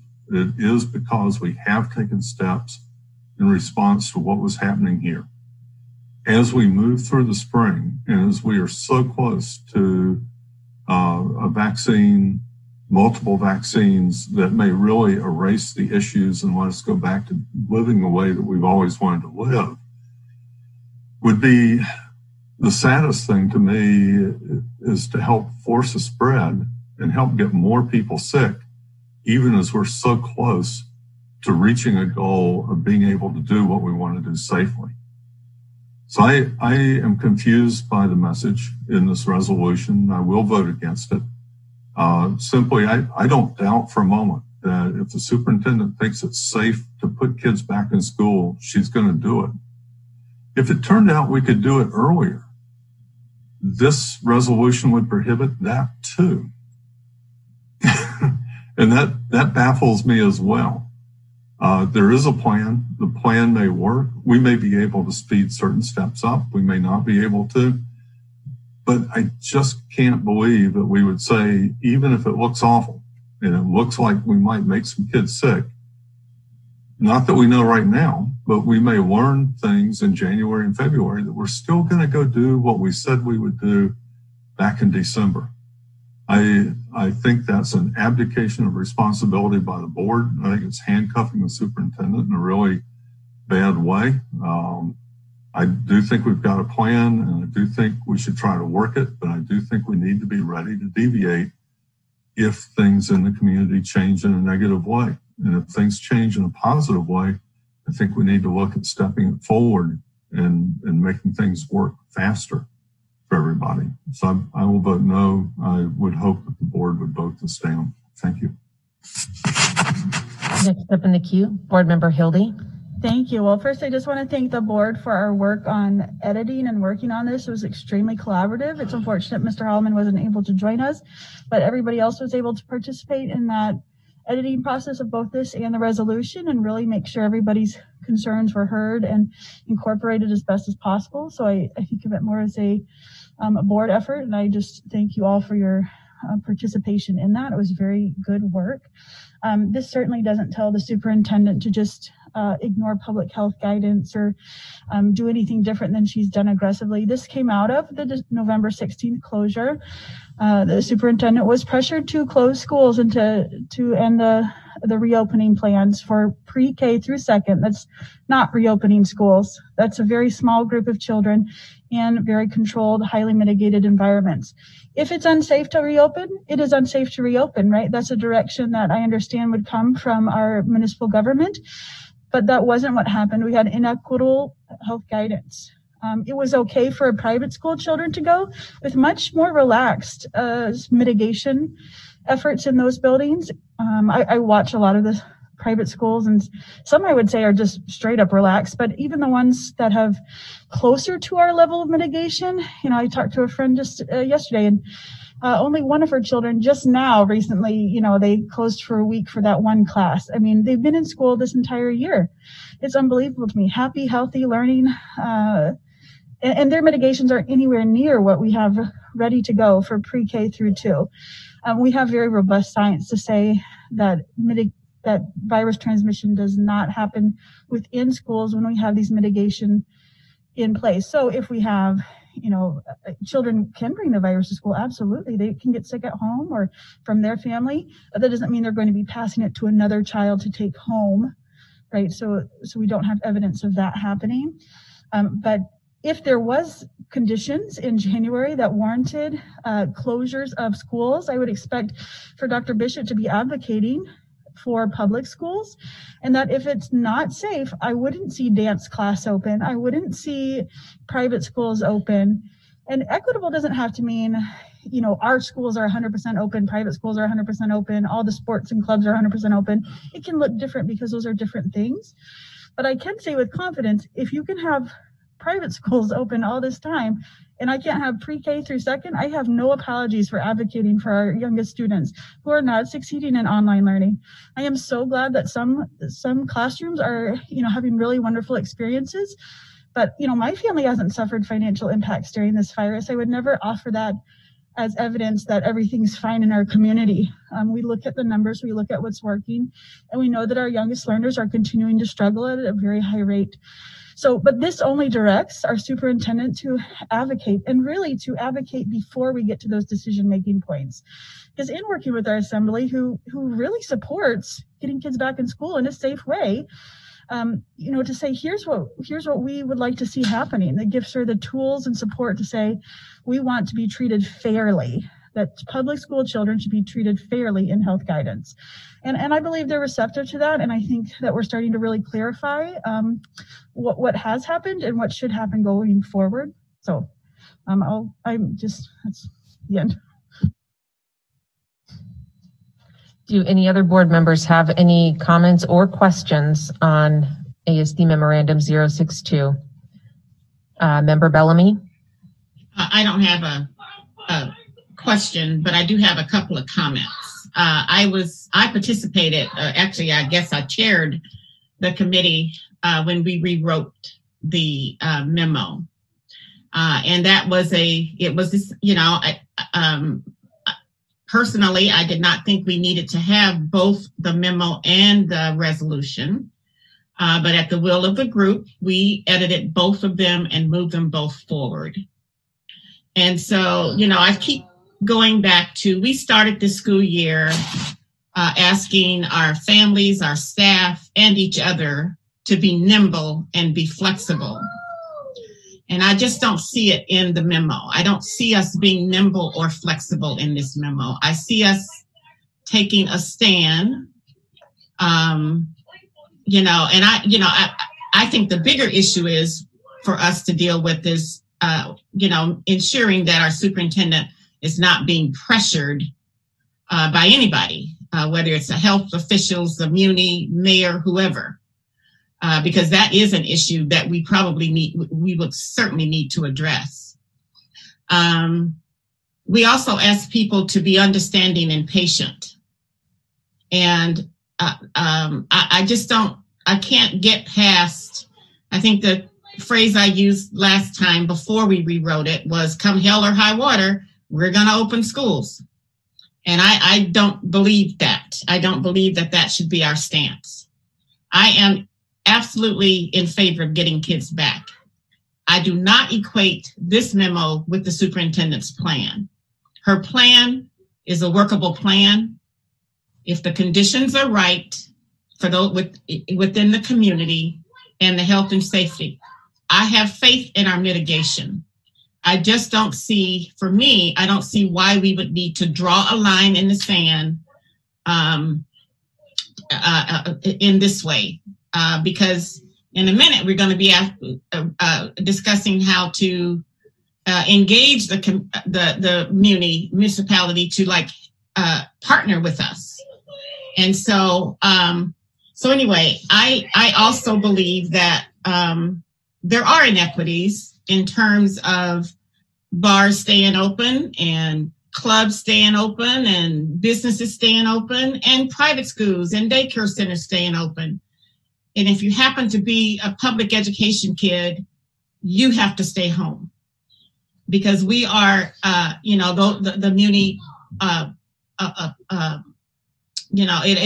we are part of the municipality, and we really need to partner with them in ways that are positive. So I am concerned if the superintendent is being pressured. That should not be happening. But I am also concerned that what the message that this sends, even though we edited this, it's still sending the wrong message. And so I struggle. I still struggle with this particular document. Thank you. Dr. Bishop would like an opportunity to respond. Thank you. And I just wanted to speak up in that it speaks about the superintendent supporting, and I want to go on record as I find this being absolutely supportive of getting kids back and the work that the principals in the schools and the administration and the teachers have done to prepare their schools and educate children. And there are many teachers and other employees across our system that are ready to get back to work and want to work. It's the right thing to do. I believe in our mitigation. I want to go on record that I don't feel as though the city's ordinances under our present mayor have been supportive in having the percentages under the EO and the emergency orders with the ability to get schools back. And so, our elected officials and other health officials, they're in a different lane. They operate, their mission is quite different than educating kids. They don't know a lot of what we've done, but they have visited our schools. They have seen our plans. They understand our plans. They gave input into our plans. We have from day one worked with Anchorage Health Department's pediatrician, even into last year when we made some decisions in regard to visitors coming back from different countries. So I see Memorandum 62 as support, if this passes, from this board to move forward with school. And I don't feel that this memo takes away any managerial authority that I have, that if there is some unforeseen reason or something that would have us stop, that I couldn't come back to you and share that information. But as it is, with case counts, I didn't see today, but yesterday was under 500. I believe that is an environment with which we can operate schools safely, and I am proud to do so. And I regret that I did not push harder with this board and our public and our employees to do this sooner. I feel strongly that our children need to be served in our buildings. Next up in the queue, Member Mitchell. Sorry, I was muted. I hear what you're saying, Dr. Bishop. I know you to be a person who does speak your mind and do what you think is right. And I too think of that word nimble. I guess I don't know what this does that this resolution does not do. And I do think that an infection rate of 500 or under 500 is still pretty high. There's a lot we don't know yet. And I've talked about some of the research, and there's newer research that's come out. The Independent talked about a study that had been done by the University of Edinburgh, where the R transmissions rate does increase when children return to classrooms, depending on the conditions. Mitigation certainly is a huge factor. We also know from a study, I mentioned the University of California at San Francisco study that has been published now in the JAMA, the Journal of the American Medical Association, that talked about the fact that young children are infected at the same rate as adults. It's just that they were not tested. And they do, in fact, we're learning more and more that they do spread the virus. And the other thing is, in terms of equity, there's so many issues here. There's absolutely no doubt that many, many of our students are suffering by not being back at school. And I, like everybody else, I've said this several times, the mitigation efforts that have been put into place by the schools are absolutely fantastic. But if the community situation changes, and if we bring kids back and we find out that things are increasing, I certainly would hope that we will maintain that nimbleness and responsiveness and not continue a situation that's making things in the community more difficult. There was an article that summarized research from Austria as well as a couple of other countries in Der Spiegel, which is a German publication. It's a German news weekly that might be comparable to, a combination of National Geographic and Science magazine. And one of the things they say is that there is no difference in infection rates among adults versus kids, that kids actually spread the virus more effectively, and that schools in poorer areas were found to have 3.5 times as many positive results as elsewhere, which is consistent with generally higher infection rates in lower income neighborhoods. So I think that there's a lot we don't know yet, and we will certainly learn a lot in many ways when we bring our kids back. I believe in our teachers. I believe in our mitigation plans. I believe in our schools. I believe in our principals. I believe in our administration. I am hopeful that we will bring the kids back in January, and I'm very pleased that we're going to give that 2 week of quarantining time. But we do know that the maximum spread is a month after, or the maximum hospitalization rates are a month after these major holidays. And we're seeing that with the Thanksgiving holiday. The way this was worded still feels to me like it takes away that nimbleness and the responsiveness. And I guess I don't understand the reason that we need it. Although I do appreciate, the words that you shared with us, Dr. Bishop. All right, I've got my hand up next in the queue since I haven't spoken yet. A couple of thoughts I guess want to share from my perspective. Everybody that knows me knows that I have supported a broad array of education, whatever manner you choose, whether it is public or private or homeschool, whatever I'm all in support of families choosing their education mode. Take all that away for a moment. I was elected to a board of public education. And right now, our children are the ones that are home bearing this burden the absolute most. This is who I am here to represent in this moment. When I read this, the specific recommendation saying that,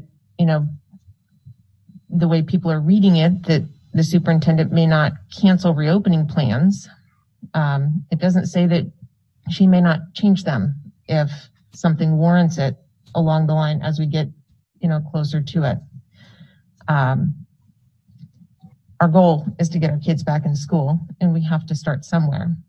The other thing that, we're all out there reading as much research and literature, and, we're all trying to learn things that, we never thought we would ever be learning this particular year.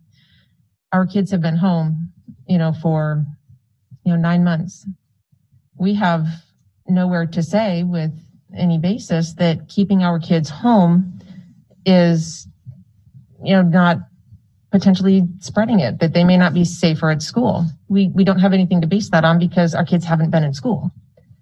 And so for me, I support this because it puts the emphasis on our public education, which is what I feel like I'm here to do, is to get our public school kids back in school. It's a measured approach. It gives the opportunity to learn with our pre-K through 2. Are our mitigation measures as strong and as powerful as we believe that they are?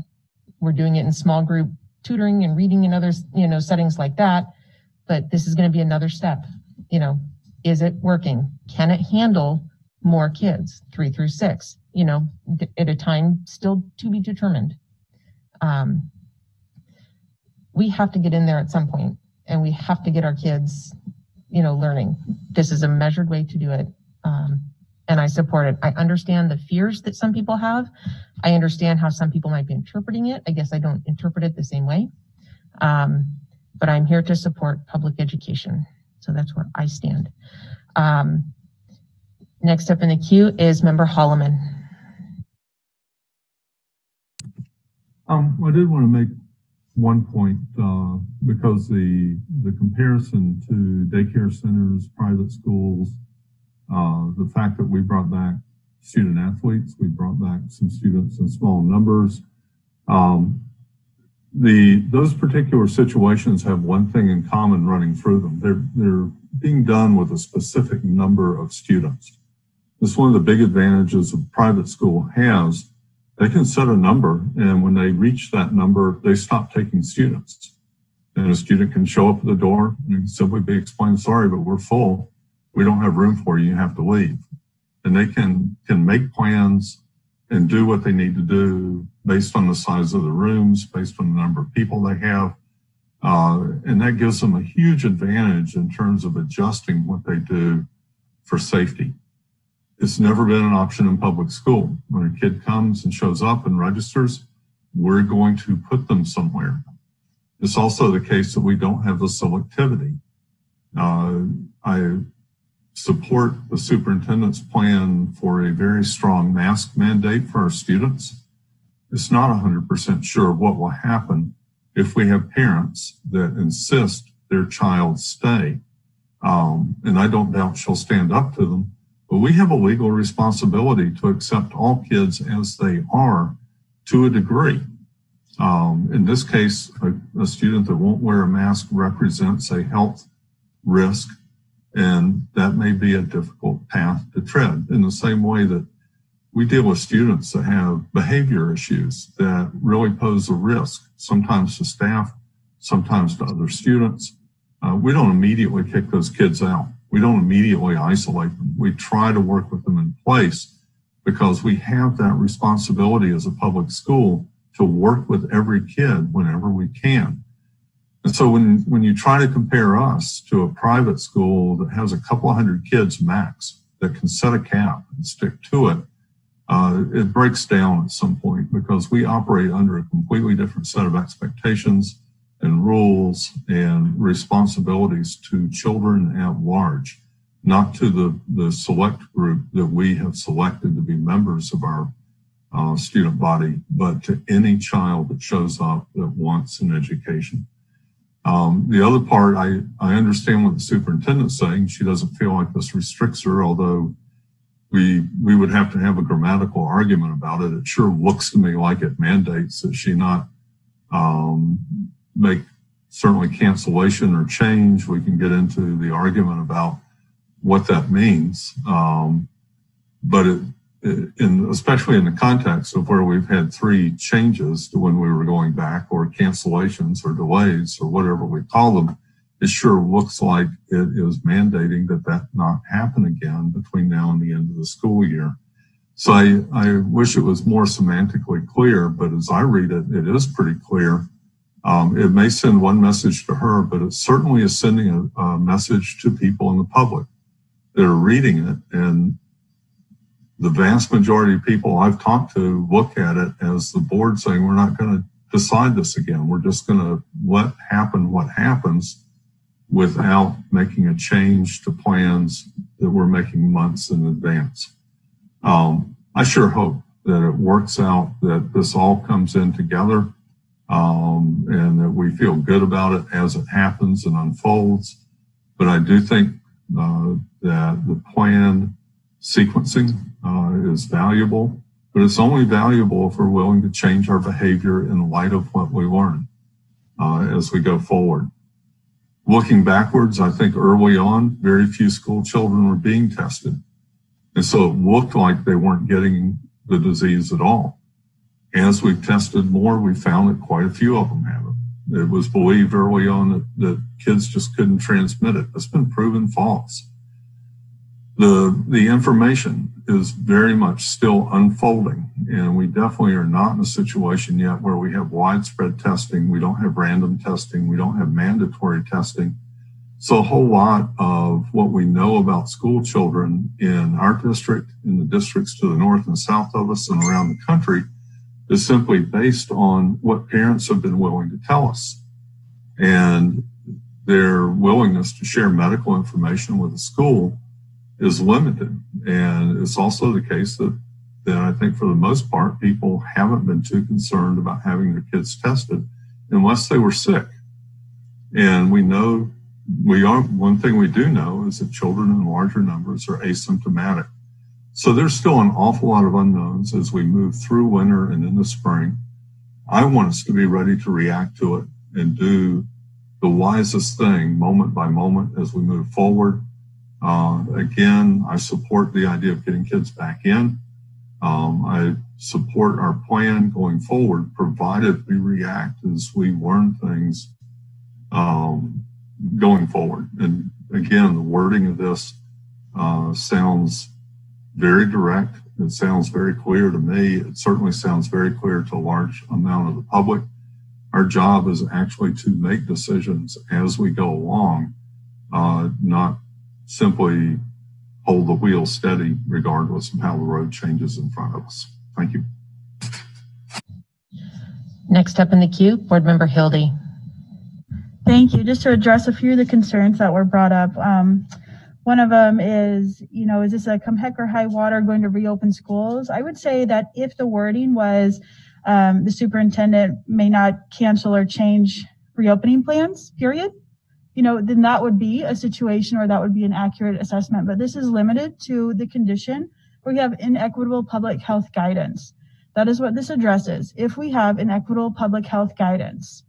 So that is a leverage point for our superintendent to say, here's our board's expectations that public health or public education be treated fairly compared to other entities in our community, and to really communicate that well before our acting mayor or public health officials get to those decision points, that they can hear us advocating to have it high on their priority. That's really what advocacy means, right? Pushing for the interests of public school children.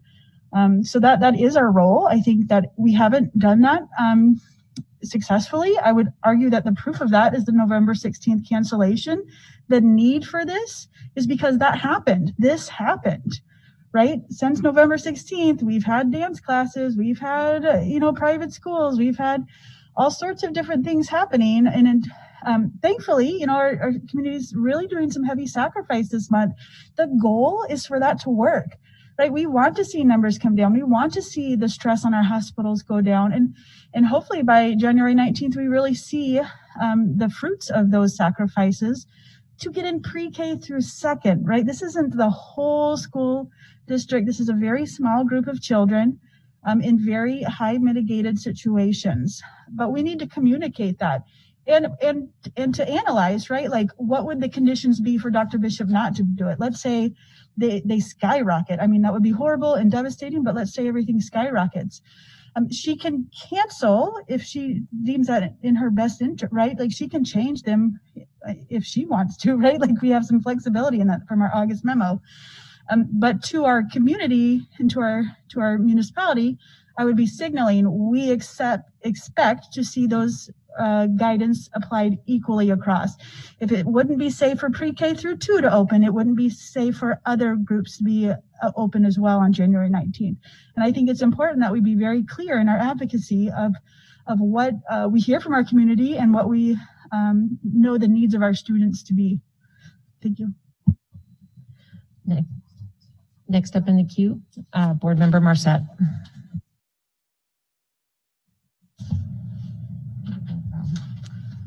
Well, I have an amendment. Not that I think it's needed, but for maybe clarification, it would help. I don't know. Superintendent maintains the authority to change, cancel, or open schools based on what is best for all, and that's capitalized, students with the support of the board. And I don't know if that clarifies it any better, but I don't feel it's necessary, but I want to try to make some concessions to get everybody on board if they feel like there's something missing from there. Is there a second to this motion or amendment? Could you read it again, please? Adding it to the bottom of the memo. So it'll be part of the memo, but at the end. And Katie's typing it in now, so she'll pull it up and you can look at it.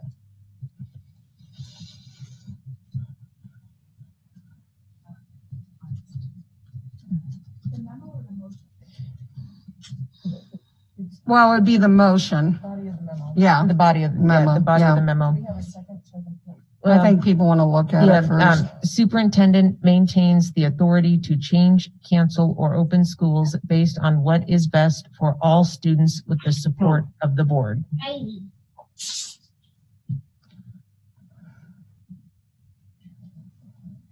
Is there a second? I'll second it. And that should come up on the screen for board members to read here in just 1 second. Is this just to put into the memo? Yeah, into the memo. I'm just listening to people saying that I understand that the superintendent has, well, it would be at it would be at the bottom of the memo. So it'd still be the memo with that attached. Yeah.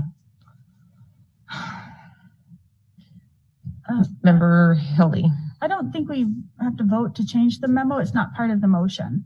So just saying that can go with the motion, but the memo isn't anything.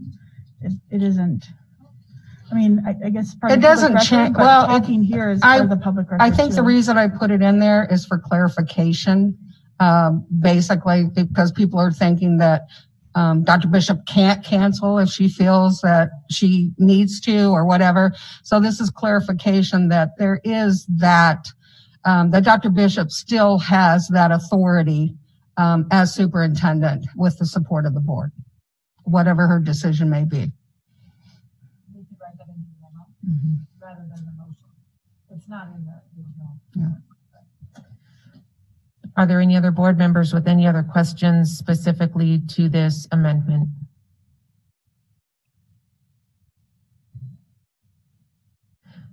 Not seeing any. Katie, if you could please do a roll call vote. And we're voting on the amendment. The amendment only. Member Mitchell.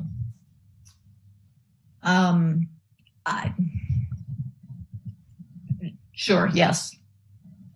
Member Marset. Yes. Member Donnelly. No. Member Hildy. Yes. Vice President Bellamy. Yes. Member Holloman. Yes. President Michaelis. Yes.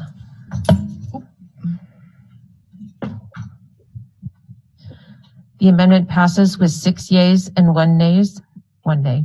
We are now back to the original memorandum as amended. Are there any other questions from board members? Not seeing any. Katie, if you could please do a roll call vote.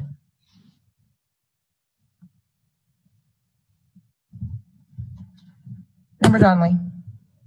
Yes. Member Holloman. No. Member Marset. Yes. Member Hildy. Yes. Vice President Bellamy. No. Member Mitchell. No.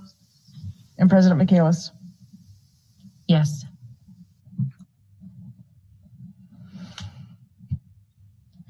ASD Memorandum 062 passes with 4 yeas and 3 nays.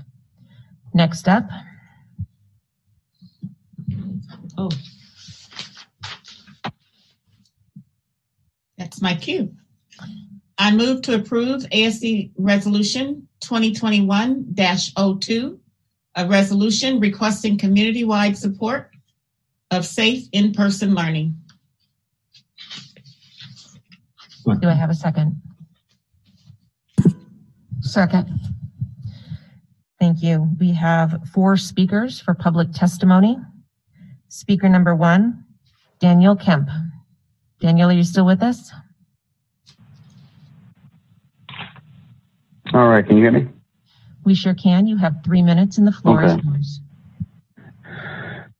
Thank you. First of all, I would like to say, in reference to what has been spoken tonight, it is the height of arrogance and hubris to believe that the ASD is an island unto itself. All right, we are not. We are part of the municipality, and what we do here in the ASD will affect the rest of the muni and subsequently the state of Alaska. All right, so please consider the health and safety of all of Anchorage, not just ASD, okay? Secondly, I'm grateful and hopeful that the board will take up an anti-racism policy, but I would also be remiss if I did not also point out that racism and racist policies aren't just about racist intent, but also about racist impact and outcomes. Right? Just because your intentions may be innocent does not mean the outcome will be. So please keep that in mind when making policy that impacts those who have been and still are subject to racism. Okay. On this resolution, I don't believe that it should pass without consideration to certain adjustments. Most importantly, the inclusion of people of color. One of the goals of the ASD's new anti-racism policy should be elimination of racism by omission. Policy does not have to directly and actively attack people of color in order to be a racist. All right. This colorblind approach to policymaking also ignores the issues that harm people of color, thus providing the environment for racism and discrimination to thrive, unseen, heard, and felt only by the people of color it hurts.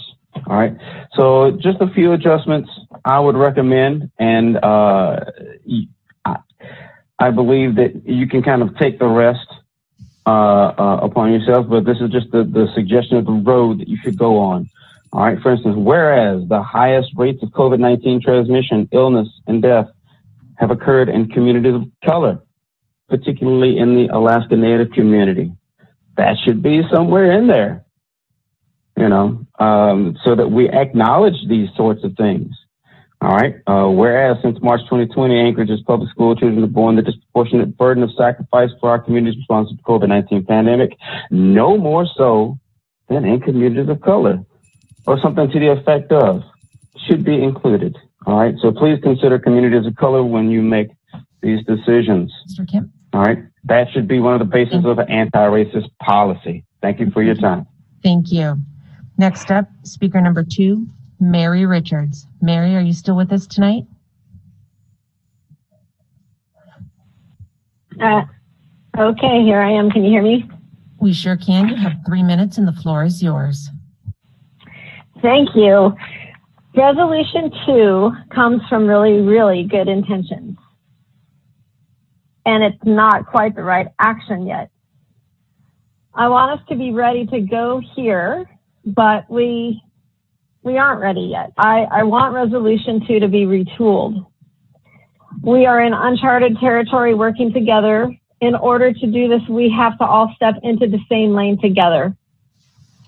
We need to model as a district what this looks like for the rest of our community and ask our community to rise with us and, again, address what I referred to earlier as the COVID divide. We can't mitigate a virus in a divided community that isn't acknowledging and responding to community calls for holistic safety. We're not ready for mitigation yet because, again, our community is not on board. We're still grappling. This is where the healing of our district community and really the nation begins. What we need for Resolution 2 is not a call for community-wide support of safe in-person learning, but rather a call for a community-wide education campaign about the reality of COVID. I'm going to say that one more time. We don't need to call at this point for a community-wide support of safe in-person learning. We need to go a step back and call for a community-wide education campaign about the reality of COVID. There are still too many in the community, including teachers and staff members in our own district who don't take the pandemic seriously. This has to change before we return students to school. We have to all be in the lane together. I ask that the focus of this resolution be changed to requesting that the Anchorage School District, in conjunction with the Anchorage Education Association, commit to a community-wide public relations campaign around the reality of the pandemic. I don't know what that would look like exactly. I'm happy to work with anybody on that. And I'm sure other people have better ideas even than I could come up with, but I think that's where we need to go. And then after we get that part in place, then we can go to this next step. I think Resolution 2 right now is premature. Thank you. Thank you. Speaker number 3, Rosalind Grady Weish. Rosalind, are you with us still?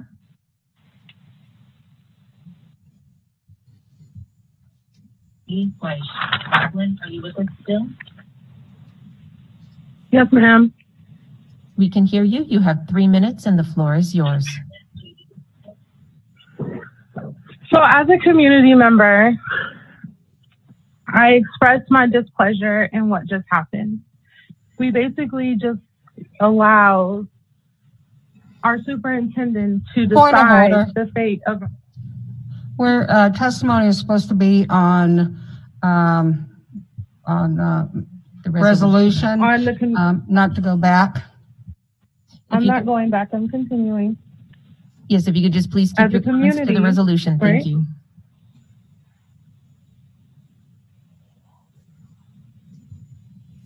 You may continue on the resolution comments.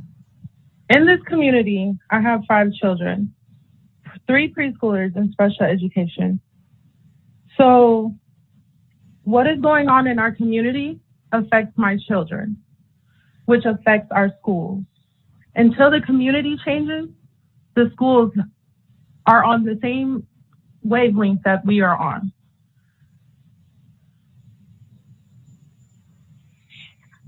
So once again, I say, until the community changes the way that they move, we can't change the way that we move. Thank you. Thank you. And our last speaker, number 4, Allie Moe.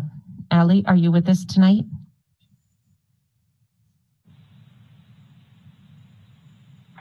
Yeah, I'm here. We can hear you. You have 3 minutes and the floor is yours. Good evening. So I'm testifying on the resolution for community support of safe in-person learning. I support the effort for ASD to work closely with the health department and the muni to prioritize school reopening. In-person learning, as we know, is so vital. And it's so vital that the CDC on December 4th released a summary of their guidance for public health. that stated the following: because of their critical role for all children and the disproportionate impact that school closures can have on those with the least economic means, kindergarten through grade 12 schools should be the last settings to close after all other mitigation measures have been employed, and the first to reopen when they can do so safely. President-elect Biden has also made school reopenings one of his top 3 priorities for his first 100 days, because he also understands how important it is. And I just want to also note, there was a lot of discussion tonight about schools causing kids to get COVID, and we don't know this, and there's a lot of evidence to the contrary. Rhode Island is doing very robust tracking and shows very comparable rates of virtual kids getting COVID and in-school kids getting COVID. Robert Redfield, Governor Cuomo have both said in the past couple of weeks that schools may actually be a safer place for kids. So I just want to note that. But personally, I've worked with kids in the healthcare setting as well as outside of it for many years. I was raised by teachers. My mom spent decades in Title I. And when you have the kind of life experience and work experience that I've had, worked with the kids that I've worked with, the intersections between education and public health are so vast, so obvious, and the critical role of our schools, not just for education of students, but for their health. That keeping our school buildings closed is clearly a crisis that needs to be treated as the emergency that it is. And even with this new plan, our youngest learners will have been out of school buildings for 10 months, which is 10% of a first grader's life. And so this isn't forever, but it's also more than just right now. It's been 10 months. And it's just like I'm living in this kind of dystopia where it's become the default and totally acceptable that I have coworkers with kids in private schools, but public school buildings are still closed and everybody seems to just be okay with it. So I do support working with public health to do this as safely as possible, using the best measures. But I also ask the board to hold the district accountable to hold up their end. Our current municipal guidelines do allow for schools to be open at limited capacity as they were supposed to open in November. And the current emergency orders would have allowed that phased reopening, and yet it didn't happen. And so if the muni is not telling the schools to be closed, I think the default is they should be open. And if it can't be done, the district needs to be asking for help from community partners.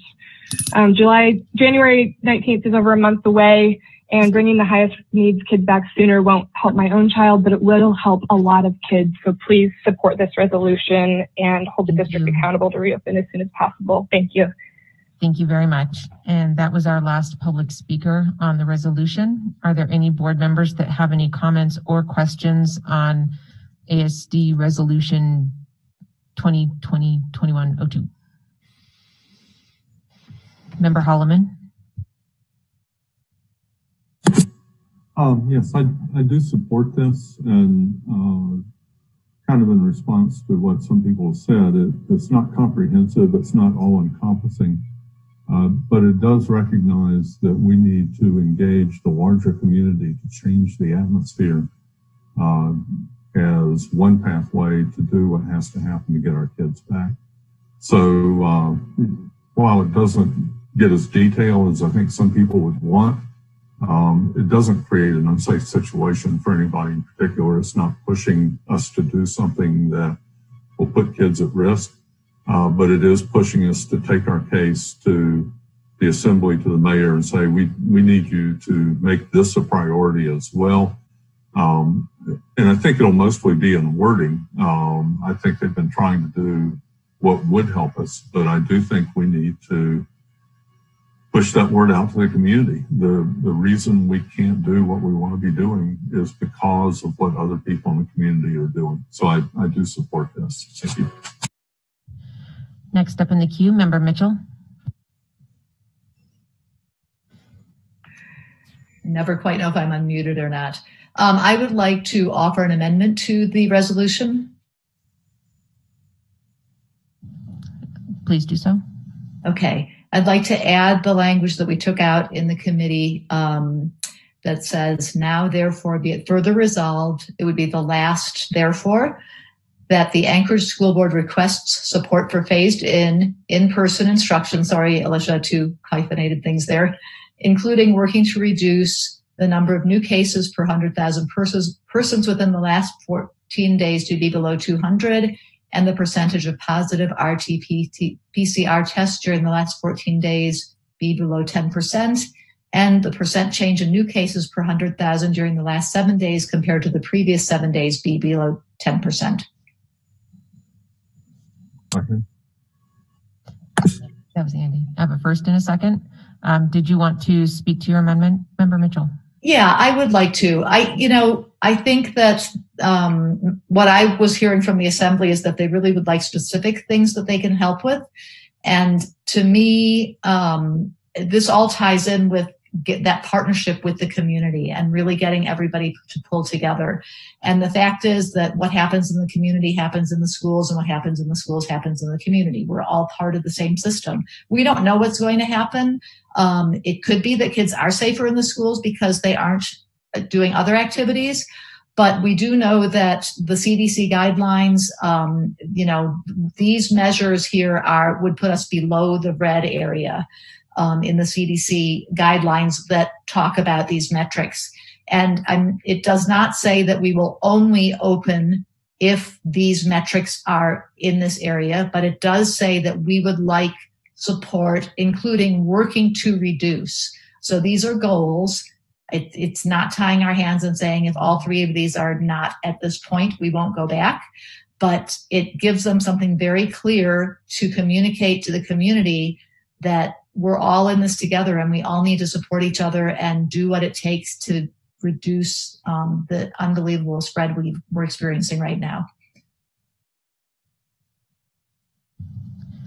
Did any other board members have any comments or questions on amendment number 1? Katie, if you could please do a roll call vote.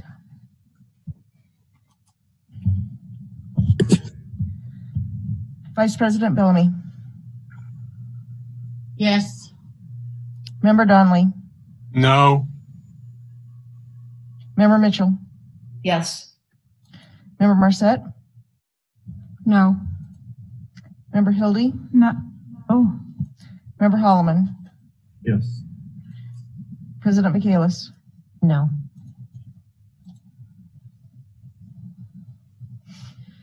Amendment number 1 fails with 3 yeas and 4 nays. Did board members have any other comments or questions on this resolution as it stands? Not seeing any. Katie, if you could please do a roll call vote. Member Donnelly. Yes. Member Hildy. Yes. Member Holloman. Yes. Member Marset. Yes. Member Mitchell. Yes. Vice President Bellamy. Yes, sorry. And President Michaelis. Yes.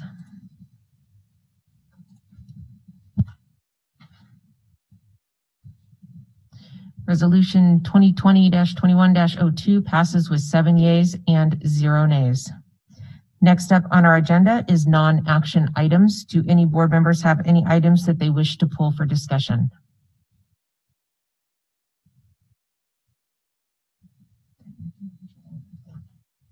Not seeing any. Oh, Member Mitchell? I see your hand now, but you're still on mute. I'm sorry, it's so hard for me to toggle between the 2 screens to look at the agenda and then go back. I would like to pull item number 2. Okay, not seeing any other hands or motions or anything. Go ahead. So I just was curious. I applaud this. I think that it's great. I think there's some research out there that connects vaping to future cigarette use. I'm just curious. I love the partnership. I'm curious if we have had other obesity prevention programs in the past and how effective they've been, and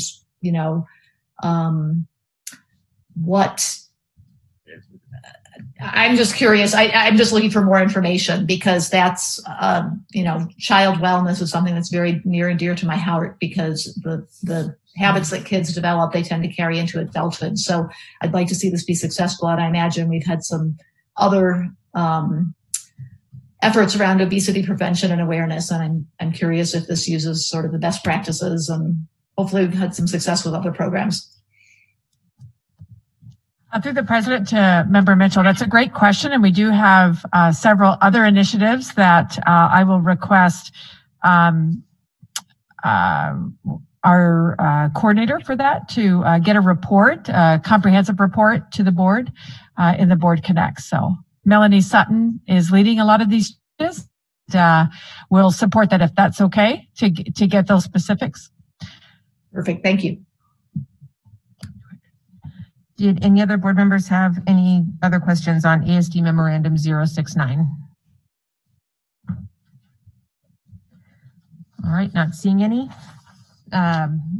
Next up on the agenda, second public testimony for which we don't have any more speakers.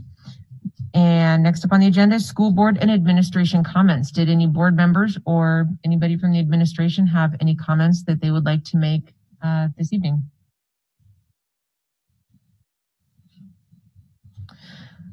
Member Marset? So I read this once before, but it's a little different now. So I just want to say that this is the official resignation because I have decided to stay on till April 1st. And this is the one that will be going to the municipality so that my seat can be put on the ballot.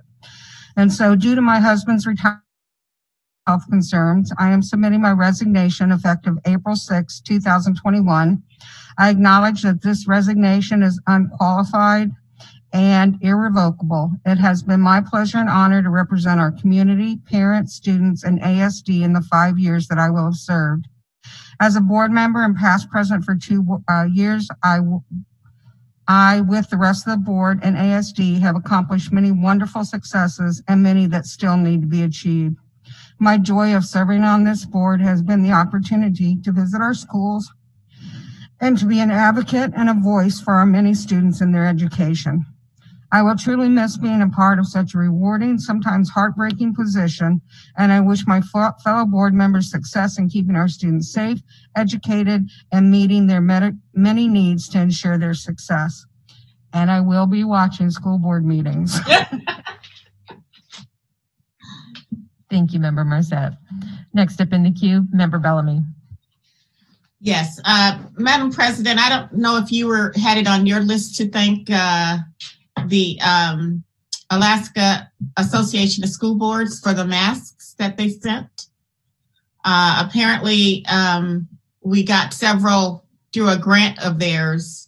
We were gifted, the district was gifted several, I don't even know how many, I want to say 1,000. 14 cases. 14 cases of masks.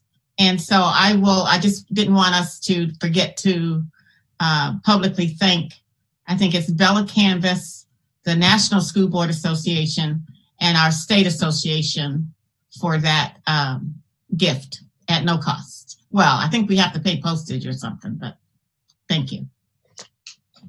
Thank you very much. And that was an awesome thing to receive news on. Member Mitchell? Yeah, I just wanted to thank everybody from top to bottom and in between for just an unbelievable first semester. So much, just so many challenges, but people are really pouring their heart into the situation and trying to make unbelievable lemonade and lemon cake and lemon chiffon pie out of the lemons that we've been dealt. And I really, really, really appreciate everybody's passion and just thousands of hours that they put into this in so many ways. I was texting with a friend earlier who's a high school counselor who's been delivering food to some of her families. And, just the efforts that everybody has been making are unbelievable. I very, very much hope that conditions improve in Alaska and in Anchorage. And I am really excited about kids coming back in January and hopeful that we will be able to keep that going. And I know that we will respond to the conditions in appropriate and as education and kid-focused ways as we possibly can, as we chart these, continue to chart these uncharted waters and stay nimble. So thank you, everybody. I hope that everybody is able to get a little bit of relaxation in over the holidays. And please, not too much in-person gathering. And I just really hope that 2021 is a wonderful year for us all. So thank you, everybody. Thank you. Next up, Member Holloman. I was going to say in response to Member Mitchell, maybe next year we'll get to argue about education issues. And boy, what a refreshing change that would be. Also want to take a minute and say for Member Marcette, some people, the board I'm sure is all aware, the public may not be, that she adjusted her resignation so that we wouldn't have to go through an appointment process, which takes up a lot of our time. It takes up a lot of the public's time. And in essence, put someone in office for a couple of months and then they would have to run again for the seat. So it really is a nice thing for her to do so that the seat is on the ballot. Someone will run for it and be in there for a while. And we won't go through a process that would be mandated by our rules to fill an empty vacancy if she'd done it a couple of months ago or something. But I know how much it meant to her. I remember when she ran first and the effort she made to get on.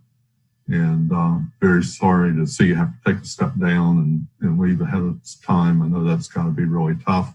But thank you for doing it in a way that really works well for the public as well as works better for the board also. Thank you, Mr. Holloman. So, Dr. Bishop? Thank you. I will echo that, Member Holloman, and just thank Member Marcette over the last 5 years. When I was hired, I think when I began the interview process was in March, and I finished it. And I think one of the first votes was you were a board member to me and when I started. And so thank you for your leadership and your guidance over time and specifically finishing strong. I absolutely would have to say that your words mean a lot for children, and we will keep up the good fight in equity and access, and remember that all means all, and ensure that the babies in Anchorage just get a good start. So thank you, and it's been a pleasure to serve with you. And I wish everyone happy holidays. I'm going to be here 3 more months. Yes, but publicly, I want you to know. Member Donnelly. Thank you. I just want to put in a good word for the importance of a meritocracy for a democratic republic to succeed, and that it cannot go away. We must deal with individuals based on merit. We must have equal protection under the law and not bias in favor of any one class group for any particular reason. And we must also recognize individual achievement and effort. To be successful, this country has to do that.